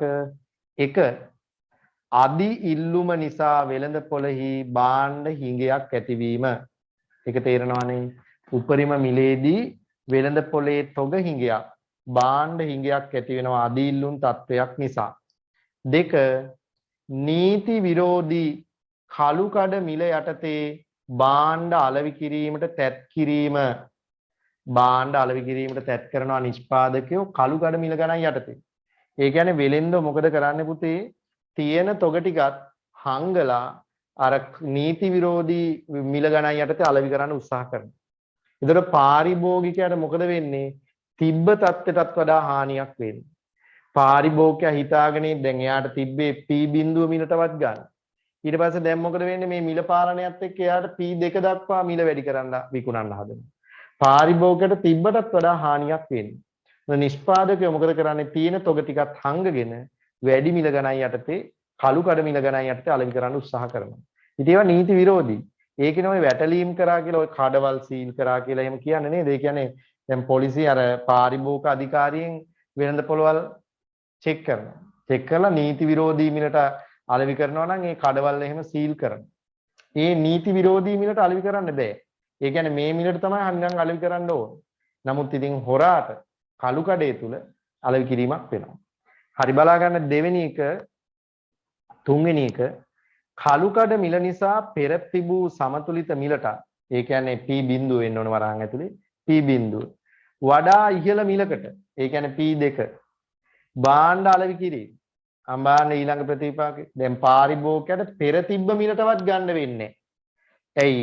උපරිම කළු කඩ මිල පෙර පැවති සමතුලිත මිලටත් වඩා වැඩිනේ. ඒ කියන්නේ ඇතැම් නිෂ්පාදකයෝ පෙර පැවති මිලටත් වඩා වැඩි මිල ගණන් යටතේ තොග අලෙවි කිරීම තුලින් පාරිභෝගිකයට තවත් හානි වෙන්න පුළුවන්. ඊළඟට කියනවා 4 උපරිම මිලත් සමගින් නිෂ්පාදකයන්ගේ ලාභ සීමා වන නිසා එම නිෂ්පාදන ක්ෂේත්‍රයේ කරනු ලබන ආයෝජන සීමා වීම. ඒ කියන්නේ දැන් නිෂ්පාදකයෝ මේ ක්ෂේත්‍රය තුල ඒ කියන්නේ මේ නිෂ්පාදන ක්ෂේත්‍රය තුල කරන අනාගත ආයෝජන අඩු කරනවා. ඇයි අනාගත ආයෝජන අඩු කරන්නේ? දැන් නිෂ්පාදකයෝ බලනවා මේ භාණ්ඩ නිෂ්පාදනය කළොත් ආණ්ඩුව ඇවිල්ලා අහපව් මිල පාලනය කරන්න පුළුවන්. නැත්නම් උපරිම මිල පාලනයක් දාන්න පුළුවන්. ඒ නිසා රජය නැත්නම් නිෂ්පාදකයෝ මොකද කරන්නේ? මේ ක්ෂේත්‍රය තුල කරන අනාගත ආයෝජන අධෛර්යමත් කරනවා. නිෂ්පාදකයාට ප්‍රශ්නයක්. ඇයි? තීරණය වෙලා තියෙන මිල ආණ්ඩුව ඇවිල්ලා අඩු කරනවනේ. එතකොට එයාට විකුණ ගන්න වෙන්නේ ගැටලු සහිත තත්ත්වයන් යට. දැන් නීති විරෝධීව විකුණන එක. ඒක ඉතින් නීති විරෝධීනේ. නීතියානුකූලව විකුණවුවොත් සමතුලිත මිලට වඩා අඩු මිලකට විකුණන්න වෙන්නේ. නිෂ්පාදකයාට පාඩුයි. ඒ හින්දා එයා අනාගතයේ මේ ක්ෂේත්‍රය තුල කරන ආයෝජන අඩු කරන්න උත්සාහ කරනවා. ඊළඟට පස්වෙනි එක හරි හයවෙනි එක බලා ගන්න. ඔව් පස්වෙනි එක උපරිම මිල සීමාව නිසා පාරිභෝගික අතිරික්තයට සහ නිෂ්පාදන අතිරික්තයට අයහපත් බලපෑමක් ඇති වී සමාජ සුබ සාධනයට හානි වීම. දැන් මම ඊළඟ ප්‍රස්තාරේ මේ ප්‍රස්තාරෙම ඔයාලට පෙන්නනවා පාරිභෝගික අතිරික්තයයි නිෂ්පාදන අතිරික්තයයි කොහොමද අඩු වෙන්නේ කියන එක. අපි ඒක බලමු දැනට ඉන්න ඒක කොටස පැහැදිලි කරන්නම්. ඊළඟ උපරිම මිල පාරිභෝගික අතිරික්තයට නිෂ්පාදන අතිරික්තයට බලපාන ආකාරය සහ ඒ අනුව සමාජ සුබ සාධනයට සිදුවන බලපෑම පහත රූප සටහනින් දැක්විය හැක කියලා තියෙනවා. ඒකේ අංක 6 කියන එක කපා ගන්න එක ප්‍රතිවිපාකයක් නෙමෙයි. දැන් ප්‍රස්තාරයකින් මම පෙන්වන්න හදනවා පුතේ පාරිභෝගික අතිරික්තයටයි නිෂ්පාදන අතිරික්තයටයි වෙච්ච බලපෑම. දැන් ඔය දරුවන්ට මේ ප්‍රස්තාරෙම ගන්න පුළුවන්. නැත්තම් මම අලුතෙන් එකක් ඔයා ඔතන ඇඳ ගන්න පුළුවන්. නැත්තම් අරකිම අකුරු දා ගන්න පුළුවන්. ඉස්සලා බලාගෙන ඉන්න මම මේ කරන දේ. දැන් මේ ප්‍රස්තාරයෙන් මම දානවා මෙහෙම A B C ඔයාගේ නෝට් එකට ගැලපෙන්න දාන්න ඕන D E F හරි විනාඩියක් දෙන්න නැත්නම් අකුරු වැරදුනොත් හරි දැන් බලා ගන්න හැමෝම දැන් මම අහන ප්‍රශ්න වලට ඔයා උත්තර දුන්නොත් ඔයාට මේක හොඳට තේරෙනවා. බලන්න දැන් මයික් ඔන් කරලා මට උත්තර දෙන්න. ටියුට් එක බලන්න එපා මේ ප්‍රස්තාර දිහා බලලා මට උත්තර දෙන්න. පුතේ මට කියන්න මේ උපරිම මිලට පෙර පාරිභෝගික අතිරික්තයට එන කොටස් මොනවද? බල කියන්නේ. උපරිම මිලට පෙර මේ ප්‍රස්තාරේ පාරිභෝගික අතිරික්තයට එන්නේ මොන කොටස් වල වර්ගඵලයද? BC ඈ ABC A ධන B ධන C නේද? මෙතනින් උඩ කොටසනේ පුතේ පාරිභෝගික අතිරික්තයට එන්නේ අපි ඉගෙනගෙන තියෙනවා. A ධන B ධන C කියන කොටස් තුන එන්න ඕන. එහෙනම් පාරිභෝගික අතිරික්තයට එනවා A B සහ C. A ධන B ධන C කියන කොටස් තුන.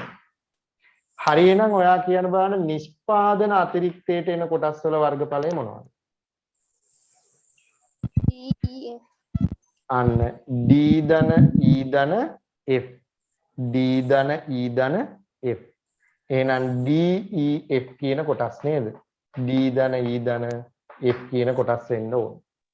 හරි ඊළඟට දැන් තමයි ප්‍රශ්නේ තියෙන්නේ. දැන් ආර්ථික අතිරික්තය ගත්තොත් නම් පුතා මේ ටිකේ එකතුවනේ එන්නේ A B C D E F.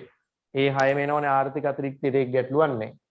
දැන් තමයි ප්‍රශ්නේ තියෙන්නේ උපරිම මිලට පස්සේ පාරිභෝගික අතිරික්තයයි නිෂ්පාදන අතිරික්තයයි කියන කොටස් වලට මොනවද එන්නේ කියන එක. අපි හිතමු බලන්න උපරිම මිලට පස්සේ සඵල උපරිම මිලක් ක්‍රියාත්මක වෙනවා කියලා අපි හිතනවා. ඒ කියන්නේ මේ උපරිම මිල සාර්ථකව ක්‍රියාත්මක වුණොත් නිෂ්පාදන අතිරික්තයේ මොනවද ඉතුරු වෙන්නේ? තේරෙන්නේ නැහැ. දැන් උපරිම මිල සාර්ථකව ක්‍රියාත්මක වුණොත් පුතේ නිෂ්පාදන අතිරික්තය ඉතුරු වෙන්නේ මොන කොටස්ද? F අන්න හරි F කියන කොටස ඇයි මේ බලන්නකෝ නිෂ්පාදකයාට P1 මිලනේ පුතේ හම්බෙන්නේ දැන්. ඇයි නීතියානුකූල මිල ඒකනේ. ඔයා මෙහෙ හිතන්න එපා ඒක නීති විරෝධී. දැන් උපරිම මිල සඵලව ක්‍රියාත්මක වෙනවා කියන්නේ P1 මිලට තමයි විකුණන්න වෙන්නේ. එයාට හැබැයි විකුණ ගන්න වෙන්නේ ඒකක Q2 ප්‍රමාණයක්. එතකොට එයාගේ අතිරික්තය තුල ඉතුරු වෙන්නේ F කියන කොටස විතරයි. ඒ කියන්නේ නිෂ්පාදකයාගේ අතිරික්තයෙන් කොටස් දෙකක් නැති වෙලා යනවා. මොනවද කොටස් දෙක? D සහ E කියන කොටස් දෙක නැති වුණා නේද පුතේ? Dත් නෑ දැන් Eත් නෑ. කලින් තිබ්බනේ. D E F නේ පුතේ තිබ්බේ. දැන් F විතරයි තියෙන්නේ. එහෙනම් D සහ E දෙක නිෂ්පාදන අතිරික්තයෙන් අඩු වෙනවා. දැන් පාරිභෝගික අතිරික්තයට මොකද වෙන්නේ කියලා බලන්න. කියන්න බලන්න පුළුවන් කෙනෙක් ඉන්නවා නම් පාරිභෝගික අතිරික්තයට මොනවද එන්නේ උපරිම මිලෙන් පස්සේ? කවුරු හරි හිතලා බලමු. මම දන්නවා මම උගන්වලා නැහැ අර වීඩියෝ එකේ කියලා දුන්නට එච්චරම තේරෙන්නේ නැති ඉන්න මම අහපුවම මේ කියන්නේ.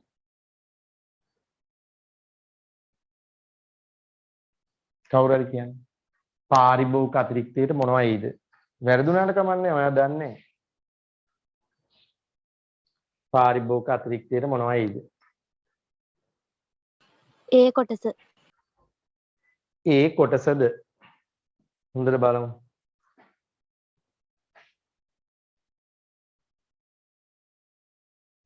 A B C D E ඔක්කොම A B C D E නෑ. හරි කමක් නෑ. තවත් අපහසුතාවයකටපත් වෙනවා කියලා දුන්නේ නැත්තම්. අද ඉගෙන ගන්න ආයෙ වරද්දන්න එපා. පුතේ මෙහෙමයි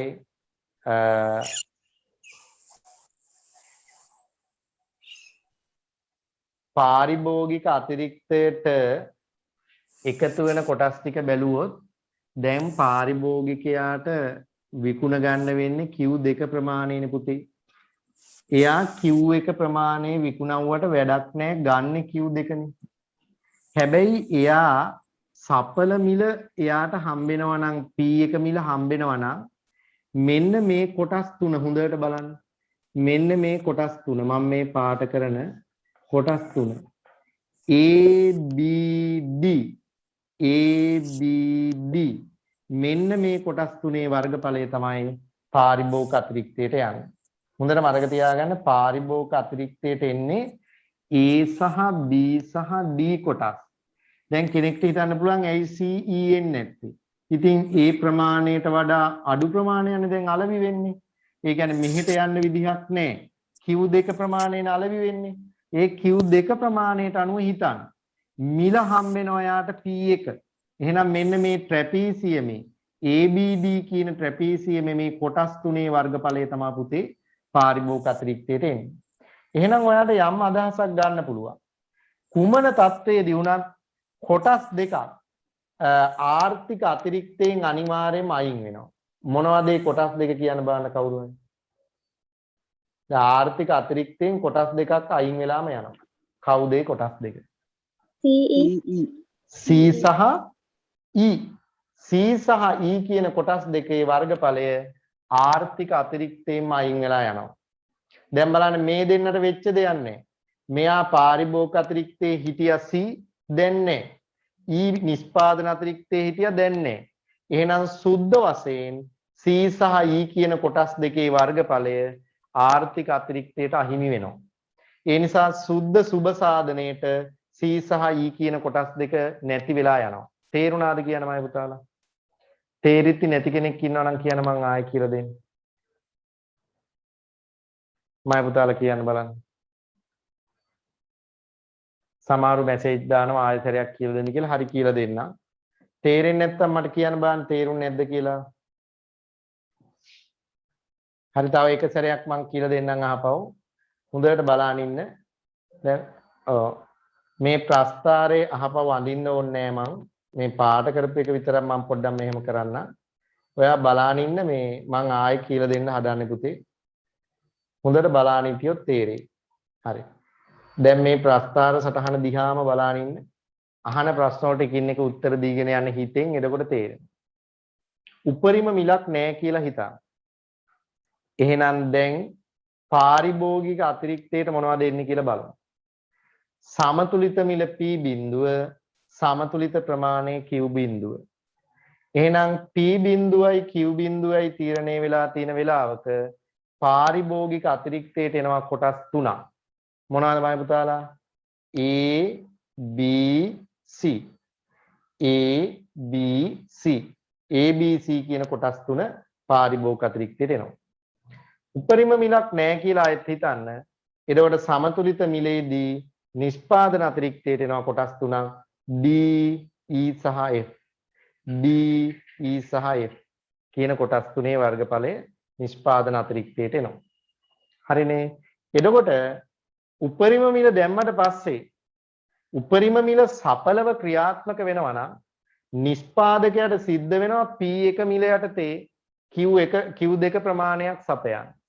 P1 මිල යටතේ Q2 ප්‍රමාණයක් සපයද්දී නිෂ්පාදකයාගේ අතිරික්තයේ ඉතුරු වෙන්නේ මොන කොටස විතරද? F කියන කොටස විතරයි. ඒ වගේම පාරිභෝගිකයාට දැන් මේ P1 මිලටම හම් වෙනවා භාණ්ඩේ. හැබැයි යා ගන්න Q2 ප්‍රමාණයක්. නැත්නම් සපයන්නේ Q2 ප්‍රමාණයක් නිෂ්පාදකයා. ඒ හින්දා යාට ගන්න වෙන්නේ Q2 විතරයි. ඒතකොට මෙයාගේ මෙතනින් උඩ මේ ABC නැත්නම් ABD කියන මෙන්න මේ කොටස් තුන පාරිභෝගිකගේ අතිරික්තයට යනවා. හැබැයි C සහ E කියන කොටස් දෙකේ වර්ගඵලය පාරිභෝගික අතිරික්තේනුත් අයින් වෙනවා, නිෂ්පාදන අතිරික්තේමුත් අයින් වෙනවා. ඒ කියන්නේ ආර්ථික අතිරික්තයට අහිමි වීමක් සිද්ධ වෙනවා. අන්න ඒ නිසා අපි කියනවා සුද්ධ වශයෙන් C සහ E කියන කොටස් දෙක සුබ සාධනයට හානියක් වෙනවා. දැන් බලන්න තේරුණාද කියලා. තවත් තේරුම් නැති අය ඉන්නවනම් කියන්න බලන්න. කතා කරන්න පුතේ. මං ඉස්සරහට යනවා ඒකයි. තව පොඩි වෙලාවයි අපිට කරන්න තියෙන්නේ. තේරුණාද පුතේ? ඔව්. මේ ඔය පාරිභෝගික අතිරික්ත එහෙම අපිට අර සර් දීපු සූත්‍රයට දාලා හදන්න බැරිද? පුළුවන් නේ? පුළුවන් පුතේ. ඒ කියන්නේ දැන් අර මුලින් පාරිභෝගික අතිරික්තය හොයන්න පුළුවන්. ඒ කියන්නේ මිල පාලනයේට පෙර. මිල පාලනයෙන් පස්සේ එක හදද්දී ඔයා මේ ට්‍රැපීසියම කොටසේ වර්ගඵලය හොයන්න ඕනේ. මේ ඍජු කෝණාශ්‍රය වෙනම හොයලා මේ ත්‍රිකෝණය වෙනම හොයලා එකතු කරලා ගන්න ඕනේ. හරිද? හරි සර්. හරි. වෙන මොනවද ගැටලු එහෙම අහන්න පුතේ. ගණන් හදනවා. දැන් අර ටියුට් එකේ ගණන් තියෙනවා අපි හදනවා ඈ. කියන්නකෝ දැන් හෙට දවසේ අපිට ගණන් හැදුවේ ඇයි? වෙන මොනවද පුතේ ගැටලු තේරිලා වගේ නේද හැමෝටම? එහෙනම් මං ඉස්සරහට යනවා පුතේ. හරි. බලා ගන්න ඔයාගේ මේ දැන් සටහන සම්පූර්ණ කරගමු. පුතේ මේ වර්ගඵල ටික දාගන්න බලන්න. මේ රූප සටහනේ A B C D E F කියලා දාගන්න. ඔතන ඔයාට ඕන නම් අලුත්ම රූප සටහනක් අඳිමුද අපි ආපෞසරයක් මතක් වෙන්නේ. මම මේක මකන්නම්. ඔයාට කාලේ ගියාට කමක් නැහැ පුතේ අපි හිමීට ඉගෙන ගමු නැත්තම් මේවා අමාරු වෙනවා ඔයාට. මේ රූප සටහන අඳින්නකො මම මේ දෙන එක ඔතන අඳින්න. ඔයාගේ හිස්තැනේ.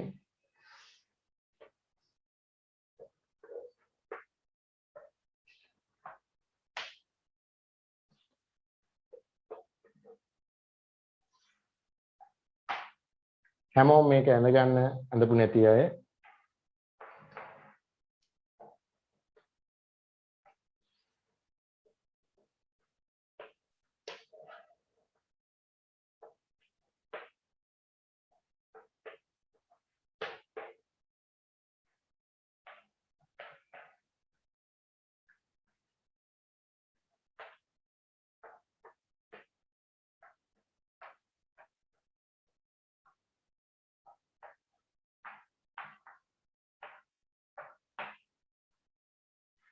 මේක දාගන්න.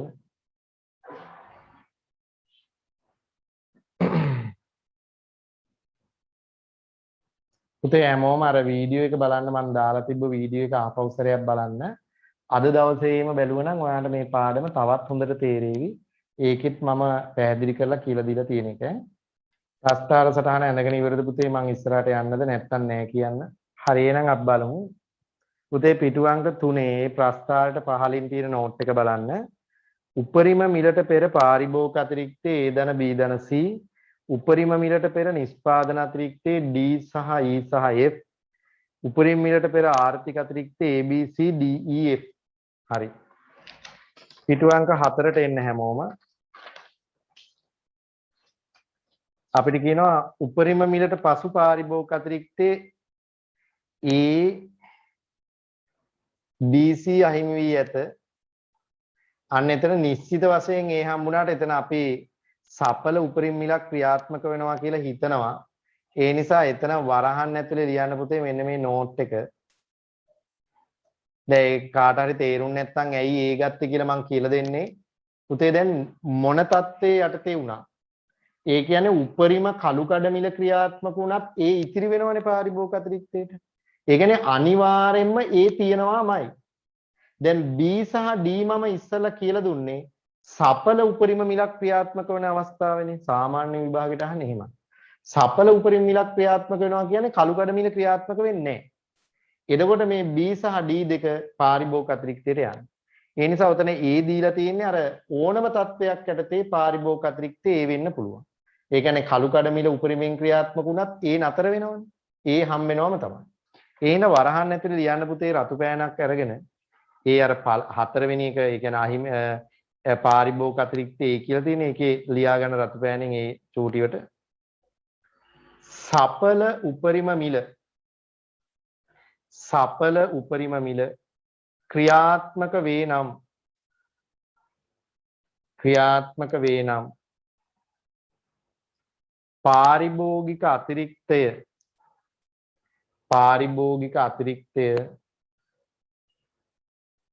A ධන B ධන D වේ. A ධන B ධන D වේ. හරිනේ පුතේ? right.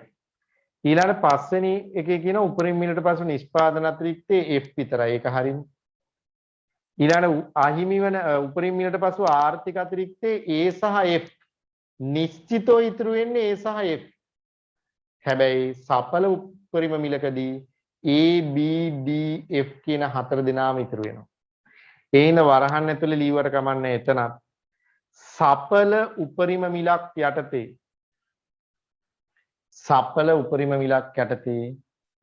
ආර්ථික අතිරික්තය A B D F වේ. A B D F වේ. හරි. දැන් අපි යමු ඊළඟ ප්‍රශ්නේ. අහිමි වූ ආර්ථික අතිරික්තය මං කිව්වා මේ දෙන්න මේ C සහ ඊ C සහ E. අහිමි වූ සුබ සාධනේ ලබා ගන්නා ආකාරය කියලා එකක් තියෙනවනේ. අන්න ඒකේ අපි මෙන්න මෙහෙම දෙයක් ලියා ගන්න හදනවා. චුට්ටක් බලාන හිටියොත් මට කියලා දෙන්න පුළුවන් ඒක හොයාගත්තේ කොහොමද කියලා. දැන් හැමෝම මෙහෙ බලන්න. අහිමි වූ සුබ සාධනේ හොයන්න පුළුවන් පුතේ මෙහෙම. මම මෙතන සමීකරණයක් ලියන්නම් පේනවා ඇති ඔයාලට. මම මේක පොඩ්ඩක් මකන්නම්. මේක වැඩන්නේ. ඔන්න බලන්න. අහිමි වූ සුබ සාධනේ සමානයි උපරිම මිලට පෙර ආර්ථික අතිරික්තයෙන් උපරිම මිලට පෙර ආර්ථික අතිරික්තයෙන් අඩු කරන්න උපරිම මිලට පසු ආර්ථික අතිරික්තය. එතකොට දැන් කොහොමද උපරිම මිලට පෙර ආර්ථික අතිරික්තය ආවේ? A B C D E F A B C D E F ඒකෙන් අඩු කරන උපරිම මිලට පසු ආවේ A B D F මං කිව්වා අර සපල උපරිම මිල යටතේ A ධන B ධන ඒක ඔයාලට පේන්නේ මෙතන මං අඩු කිරීම ලියන එක බලා ගන්න. මෙතන උපරිම මිලට පෙර එකෙන් උපරිම මිලට පසු ආර්ථික අතිරික්තය අඩු කරන්න තියෙනවා. දැන් මම මෙතන ලිව්වොත් එහෙනම් උපරිම මිලට පෙර ආර්ථික අතිරික්තයේ තියෙන A ධන B ධන C ධන D ධන E ධන F කියන හයම තියෙනවනේ පුතේ. මේකෙන් අඩු කරන්නේ A B D F A ධන B ධන D ධන F. එතකොට උත්තරේ ඉතුරු වෙන්නේ මෙයාට මෙයා කැපෙනවා මෙයාට මෙයා කැපෙනවා මෙයාට sorry C ඉතුරු වෙනවා D ට D කැපෙනවා F ට F කැපෙනවා. එතකොට C සහ E ඉතුරු වෙනවා. C සහ E. ඔන්න ඔහමයි හදන්නේ. ඔන්න ඔහමයි අපි ගත්තේ. එතන ලියාගත්තට කමක් නැහැ ඔයා. අහිමි වෙන සුබ සාධනයේ සමානයි උපරිම මිලට පෙර ආර්ථික අතිරික්තේ ඍණ උපරිම මිලට පසු ආර්ථික අතිරික්තේ. උපරිම මිලට පෙර ආර්ථික අතිරික්තේ ඍණ උපරිම මිලට පසු ආර්ථික අතිරික්තේ. හරි. ඊළඟට පහලින් කියනවා ඉහත රූප සටහනේ B සහ D පාරිභෝගික අතිරික්තයට එකතු කරනවාද නැද්ද යන්න තීරණය වීම කෙරෙහි බලපාන කරුණු දෙකකි. හොඳ ප්‍රශ්නයක්. ඉස්සෙල්ලා ඒක බලමුකෝ මම කියලා දෙන්නම්. හිඟ භාණ්ඩ ලබා ගැනීමට වැය වෙන කාලය හා මුදල් ප්‍රමාණය. පොලිමේ සිටීමට ගත වන කාලය. මේ බලන්න පුතේ හරි තාර්කික ගැටලුවක් එතන අහනවා. දැන් මම ඔයාට කිව්වා පැහැදිලිව උපරිම මිල සඵලව ක්‍රියාත්මක වුණොත් ඒ කියන්නේ මේ මිලම පාරිභෝගිකයට හම්බුනොත් මෙතනින් උඩ මේ A B D කියන කොටස් තුනම පාරිභෝගික අතිරික්තයට යනවා. බැරි වෙලාවත් උපරිම මිල සඵල නොවුනොත් ඒ කියන්නේ කළු කඩ මිල ගණන් ක්‍රියාත්මක වුණොත් පාරිභෝගික අතිරික්තයේ නිසකවම ඉතිරි වෙන්නේ මෙයා විතරයි. නිෂ්පාදන අතිරික්තයේ නිසකවම ඉතිරි වෙන්නේ මෙයා විතරයි. එතකොට පුතේ මේ දෙන්න කොහොමත් ආර්ථික අතිරික්තය නැති වෙනවනේ. ඒතර B සහ D ට මොකද වෙන්නේ? අන්න ප්‍රශ්නේ. B සහ D කියන කොටස් දෙක පාරිභෝගික අතිරික්තයට යනවාද කියන එක තීරණය වෙන්නේ කළු කඩ මිලක් ක්‍රියාත්මක වෙනවාද නැද්ද කියන එක මත. කළු කඩ මිල ක්‍රියාත්මක වෙන්නේ නැත්තම් ඒ දෙකම යනවා කාටද? පාරිභෝගික අතිරික්තයට. හැබැයි කළු කඩ මිල ක්‍රියාත්මක වුණොත් මේ අතිරික්තයේ මේ B සහ D කියන කොටස් දෙකෙන් එක කොටසක් හෝ කොටස් දෙකම නිෂ්පාදන අතිරික්තයට යන්න පුළුවන්. හිතන්න උපරිම කළු කඩ මිල ක්‍රියාත්මක වුණා කියලා. ඒතර පාරිභෝගිකයට P2 ගෙවන්න වෙනවා. ඒතර පාරිභෝගික අතිරික්තයට යන්නේ ඒ විතරයි. ඒතර B සහ D එතකොට නිෂ්පාදන අතිරික්තයට යන්න ඉඩ තියෙනවා. තේරෙනවද? ඒ හින්දා පාරිභෝගික අතිරික්තයට යනවද නැද්ද කියන එක තීරණය වෙන්නේ පාරිභෝගිකයට අමතර පිරිවැයක් දරන්න වෙනවද? ඒ කියන්නේ කළු කඩ මිලක් ගෙවන්න වෙනවද? පෝලිංගානේ රස්තියාදු වෙන්න වෙනවද? එයාට අතිරේක පිරිවැයක් දරන්න වෙනවාද නැද්ද කියන කාරණේ මත තමයි මේ කොටස් දෙකේ වර්ගඵලයේ පාරිභෝගිකයට යනවද නැද්ද කියන එක තීරණය වෙන්නේ. හරි. මං හිතනවා ඒක තේරිදි නැති අය ඉන්න පුළුවන්. අහන්නකෝ බලන්න තේරුම් නැත්නම් පුතේ ආයෙ කියලා දෙන්න. තේරුණා නම් හොඳයි. තේරිදි නැති අය ඉන්නවා නම් කියන්නමයි පුතාලා. තේරිලා වගේ. එහෙනම් අපි යමු ඉස්සරහට. ඒකේ කියනවා මෙම කරුණු දෙක සඳහා අමතර පිරිවැයක් දැරීමට පාරිභෝගිකයාට සිදු නොවේ නම් B සහ D කොටස්වල ශේෂ්ත්‍ර ඵලයේද පාරිභෝගික අතිරික්තයට එකතු වේ. මේ අනුව ඉහත ගණනය කරන ලද තොරතුරුද සමගින් උපරිම මිල සීමා පැනවීම පාරිභෝගිකයාට බලපෑ ආකාරය පැති දෙකකින් විග්‍රහ කළ හැකිය. බලන්න මොකක්ද ඒ කියලා. එක B සහ C පාරිභෝගික අතිරික්තයේ අහිමි වීම. B සහ C නැති වෙලා යන්න පුළුවන්. මොකද කළු කඩ මිල ක්‍රියාත්මක වුණොත්. ඇයි කලින් තිබේ A B C තිබිලා මේ දෙන්නම නැති වෙන්න පුළුවන්. මෙයා කොහොමද නැති වෙනවනේ? මෙයාත් නැති වෙන්න පුළුවන් උපරිම කළු කඩ මිල ක්‍රියාත්මක වුණොත්. ඒකයි ඒ කියන්නේ. B සහ D පාරිභෝගික අතිරික්තයේ සිදුවිය හැකි වැඩිවීම. ඔව් B සහ D පාරිභෝගික අතිරික්තයට එකතු වෙන්නත් පුළුවන්. සඵල උපරිම මිල ක්‍රියාත්මක වුණොත්. ඊළඟට කියනවා පාරිභෝගිකයාට සිදු වූ බලපෑම නිෂ්පාදන අතිරික්තයේ සිදු වූ අහිමි වීම D සහ F සමග ගැළපීමෙන් අහිමි වන සුබ සාධනයේ පහත පරිදිද ලබාගත හැකිය. පාරිභෝගික අතිරික්තයට වෙච්ච බලපෑමයි නිෂ්පාදන අතිරික්තයේ වෙච්ච අහිමි වීමයි ගලපලත් අහිමි වෙන සුබ සාධනේ හොයන්න පුළුවන්. ඒ කොහොමද බලමුකෝ මම ඒක කියලා දෙන්නම් ගැටලුයි තමයි. දැන් අහිමි වෙන සුබ සාධනේ හොයන එක ක්‍රමයක් මම කියලා දුන්නා. තව ක්‍රමයකට මේ C සහ E හොයන්න පුළුවන් මෙහෙම. කොහොමද හොයන්න පුළුවන්නේ? දැන් B සහ D කියන කොටස් දෙක පාරිභෝගික අතිරික්තයේ වෙච්ච වැඩිවීම. ඊළඟට B මේ C සහ E කොහොමත් නැති වෙලා යනවා. නැත්නම් B සහ C මේ බලන්න B C D E මේ කොටස් හතරම පාරිභෝගික සහ නිෂ්පාදන අතිරික්තයට අහිමි වෙන්න පුළුවන් කොයි තත්ත්වයේ මත හෝ. එතකොට දැන් නිෂ්පාදකයාගෙන් මේ දෙක කොහොමත් යනවනේ. පාරිභෝගිකයාගෙන් මේ දෙක අයින් වෙන්න පුළුවන්. එතකොට මේ දෙක නිෂ්පාදකයාගෙන් අයින් වෙන්න පුළුවන්. එතකොට ආර්ථික අතිරික්තයෙන් අහිමි වෙච්ච කොටස් අර පාරිභෝගික අතිරික්තයේ වැඩි වීමෙන් අඩු කරන්න පුළුවන්. ඒක එකපාරම තේරුන්නේ නැහැ. මෙහෙම හිතන්නකෝ මේ අහිමි වෙන සුබ සාධනය. එතන පොඩ්ඩක් ඔළුව අවුල් යන්නේ නැති වගේ අහිමි වෙන සුබ සාධනේ හොයන්න මම එක ක්‍රමයක් තව එකක් කියලා දෙනවා මේ බලන්න. හැමෝම මේ බලන්න මම ආයෙසරයක් කියලා දෙන්නම් ඈ. අහිමි වෙන සුබ සාධනය සමානයි. අපි ගන්නවා පාරිභෝගික අතිරික්තයට එකතු වෙන්න පුළුවන් කියවනේ මම මේ දෙක. අර සඵල උපරිම මිල ක්‍රියාත්මක වුණා. එහෙනම් ඒක අපි ගන්නවා පාරිභෝගික අතිරික්තයේ එකතු වීම. මම වචනෙමුත් ලිව්වොත් පාරිභෝගික අතිරික්තයේ වැඩිවීම.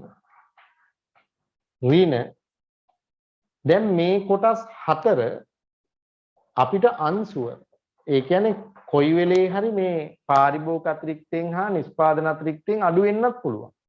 අපි දන්නේ ඒක වෙන්නේ කොහොමද කියලා. ඒක තීරණය වෙන්නේ පුතා කළු කඩ මිලක් ක්‍රියාත්මක වෙනවාද නැද්ද කියන කාරණේ මත. කළු කඩ මිලක් ක්‍රියාත්මක නොවුනොත් ඇත්තම කතාව අතිරික්තයෙන් අහිමි වෙන්නේ C සහ E විතරයි. මේ දෙක කොහොමවත් පාරිභෝගිකයට යනවා. ඒ හින්දා තමයි මේ යන දෙක ගත්තේ මුලින්ම. හැබැයි කළු කඩ මිලක් ක්‍රියාත්මක වුණොත් මේ දෙක පාරිභෝගික අතිරික්තයෙන් මෙයත් අඩු වෙනවා, මෙයත් අඩු වෙනවා. නිෂ්පාදන අතිරික්තයෙන් මෙයත් අඩු වෙනවා, මෙයත් අඩු වෙනවා. ඒ හින්දා අඩු වෙන්න තියෙන සම්පූර්ණ ප්‍රවණතාවය මේ හතර.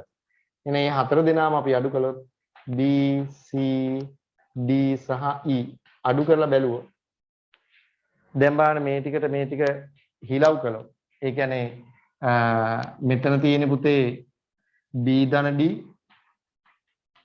ඒකෙන් අර හතර දෙනා අඩු කළොත් B ධන C ධන D ධන E කියන කොටස් හතර අඩු කළොත් B ට B කැපෙනවා D ට D කැපෙනවා මෙතන C සහ E නේ ඉතුරු වෙන්නේ ඍණ C ඍණ E ඒ කියන්නේ සුබ සාධනයට අහිමි වෙච්ච එක අපිට හොයාගන්න පුළුවන්. ඒ කියන්නේ අර කලින් කිව්ව ක්‍රමේ ඊට වඩා ලේසි. ඒ වුණාට ගානක් හදන්න කවදාවත් මේවා දෙන්නේ නැහැ ඔයාට. ඉතිහාසෙ කවදාවත් ගණන් හදන්න ඇවිල්ලා නැහැ. ඔයාගෙන් ඇහුවොත් අහිමි වෙන සුබ සාධනේ මොකද්ද කියලා මෙන්න මේ කොටස් දෙක මතක තියාගත්තා නම් ඇති. නමුත් අර ගුරුවත්පතේ මේ සමීකරණේ තියෙන හින්දා මම ඔයාට දුන්නේ. ඒ කියන්නේ මේ පාරිභෝගික අතිරික්තයට එකතු වෙන එකෙන් ආර්ථික අතිරික්තයේ අඩුවීම අයින් කරාට පස්සේ අපිට මේ C සහ E හොයාගන්න පුළුවන්. දැන් බලන්න එතන මම නෝට් එකේ දීලා තියෙනවා මෙහෙම. චුට්ටක් බලා ගන්න මේ නෝට් එක ගැටලු සහිතයි. ඒ නිසා හොඳ අවබෝධයෙන් අහගෙන ඉන්න පුතේ. මොන හොඳට අහගන්න. පාරිභෝගිකයාට වූ බලපෑම නිෂ්පාදන අතිරික්තයේ සිදු වූ අහිමි වීම. පාරිභෝගිකයාට වූ බලපෑම නිසා නිෂ්පාදන අතිරික්තයේ සිදු වූ අහිමි වීම D ධන E සමග ගැලපීමෙන් අහිමි වන සුබ සාධනයේ පහත ලෙස ගණනය කළ හැකි කියලා කියනවා. ඒ අනුව අපිට දීලා තියෙනවා අහිමි වෙන සුබ සාධනය සමානයි B ධන D ඍණ B ධන C ධන D ධන E B ධන C ධන D ධන E අඩු කරන්න කියලායි කියන්නේ. එතකොට මේ නිෂ්පාදන අතිරික්තයේ අහිමි වීම මේ කොටස් දෙක පාරිභෝගික අතිරික්තයේ අහිමි වීම මේ කොටස් දෙක මේ කොටස් හතර අපි අඩු කරනවා අර පාරිභෝගිකයට එන්න පුළුවන් අතිරේක කොටස් දෙකක් කියලා දුන්නා B ධන D වලින්. එතකොට අර C ධන E කොටස් දෙක එනවා. එහෙමයි ගණනය කළා තියෙන්නේ. ඉතින් ගණන් හදන්න එන්නේ නැහැ පුතේ. නමුත් තේරුම් ගන්න මේ C සහ E කියන කොටස් දෙක තමයි අහිමි වෙන සුබ සාධනේ.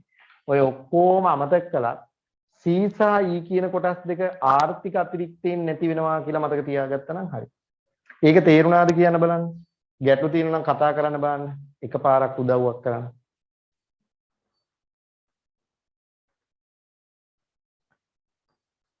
තව එක මාතෘකාවකටයි අද දවසේ යන්න වෙන්නේ. එතකොට ඉවරයි ඔයාගේ ලෙසන් එක. ඔයාගේ වීඩියෝ එක ඔයා බලන්න. ඒ වීඩියෝ එකෙත් මම එතන එනකම් කරලා තියෙනවා. ඒකෙත් ඔය ටික කියලා දීලා තියෙනවා. ඊට පස්සේ මේකේ ගණන් හදන්න එන්නේ නැහැ පුතේ. මෙන්න මේක ගණන් හදන්න එන්නේ නැහැ විභාගෙට. ඔයාලට ගණන් හදන්න එන්නේ සහතික මිල පාලනය කියන කොටසෙන් විතරයි. මේ උපරිම මිල පාලනයේ ප්‍රතිවිපාක ටික තමයි ඔයාගේ විභාගෙට අහන්නේ. පැහැදිලිද පුතේ? හරි ආයෙ පාරක් කියලා දෙන්න කියලා කිව්වා. සමහරුන්ට තේරුණා කියලාත් කියනවා. කමන්නේ. තේරුන්නේ නැති අයටනේ වැදගත්. හරි මේක අපි කතා කරලා නවත්තන්නයි වෙන්නේ. මම ආයෙසරයක් කියලා දෙන්නම් අහගෙන ඉන්න මුල ඉඳලා. මේ අහිමි වෙන සුබ සාධනය තමයි ඔය ගැටලුව ඇත්තේ. මම බලා ගන්න අහිමි වෙන සුබ සාධනේ හොයන එක ක්‍රමයක් කියලා දෙනවා. ඉස්සරෝම ලේසි ක්‍රමේ මම කියලා දෙනවා. ඒක මතක තියාගත්තා නම් ඇති. අපි හිතමු මෙහෙම.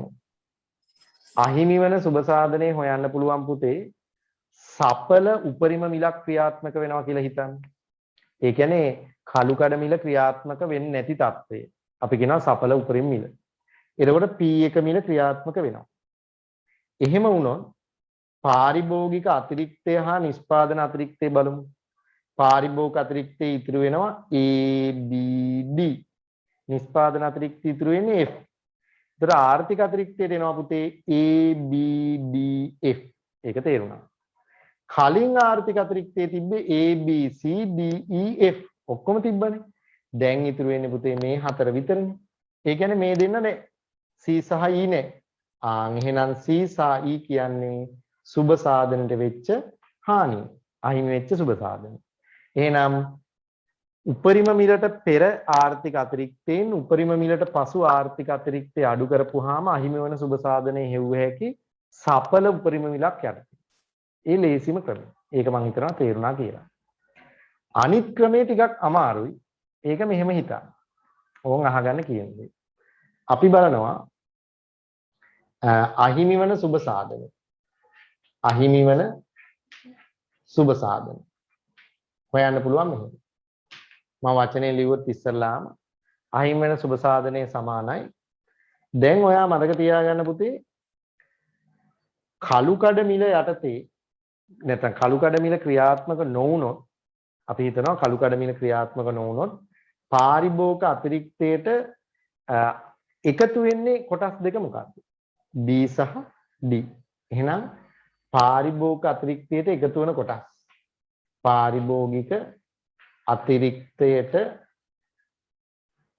එකතු වීම එකතු වන වර්ගඵලය පාරිභෝගික අතිරික්තයට එකතු වන වර්ගඵලය එකතු වන වර්ගඵලයෙන් අඩු කරන්න ආර්ථික අතිරික්තයෙන් අඩු වීම. ඒ කියන්නේ දැන් ආර්ථික අතිරික්තය කියන්නේ පාරිභෝගික අතිරික්තයනොයි නිෂ්පාදන අතිරික්තයනොයි දෙකෙන්ම අඩු වීම. ඒ කියන්නේ මේ දෙක අපි අඩු වෙනවා කියවනේ. උපරිම මේ කළු කඩ මිලක් ක්‍රියාත්මක වුණොත් පාරිභෝගික අතිරික්තයෙන් මේ දෙන්න අයින් වෙනවා. නිෂ්පාදන අතිරික්තයෙන් මේ දෙන්න අයින් වෙනවා. එතන මේ හතර දෙනාම අයින් වෙනවනේ. එහෙනම් අපි ඒක අඩු කරනවා. මොකද්ද? ආර්ථික අතිරික්තයේ අඩුවීම. ආර්ථික අතිරික්තයේ අඩුවීම. අන්න බලන්න. දැන් අපි දාමු වර්ගඵලය. මෙතන එනවා B සහ D. B ධන D. ඒකෙන් අඩු කරන්න වෙනවා හතර දෙනෙක්. කවුද හතර දෙනා? B C D E. B ධන C ධන D ධන E. දරුපතේ මේකේ තියෙනවට කපන්න. දැන් B ට B කැපෙනවා. D ට D කැපෙනවා. එතකොට ඉතුරු වෙන්නේ C සහ E නේ. ඒක ඍණ ලකුණෙන් වැඩි වෙච්චාම ඍණ C ඍණ E බවට පත් වෙනවා. එතකොට අහිමි වීම තමයි මේ ඍණ වෙන්නේ. අහිමි වෙන සුබ සාධනයේ C සහ E. ඔන්න ඔය ටික තමයි මම කියලා දුන්නේ. මම හිතනවා ඔයාලට තේරෙන්න ඇති කියලා. අහපව් සැරයක් බලන්න. රෙකෝඩ් එකත් මම දාන්නම්. හිමීට ඒ ටික අල්ලගන්න. එතකොට පුතේ අද දවසට මම සාකච්ඡා කරන්නේ ඔච්චරයි. හරි. එහෙනම් අද දවසේ පාඩම මෙතනින් නවත්තමු. හරි. ආයුබෝවන් ළමයි.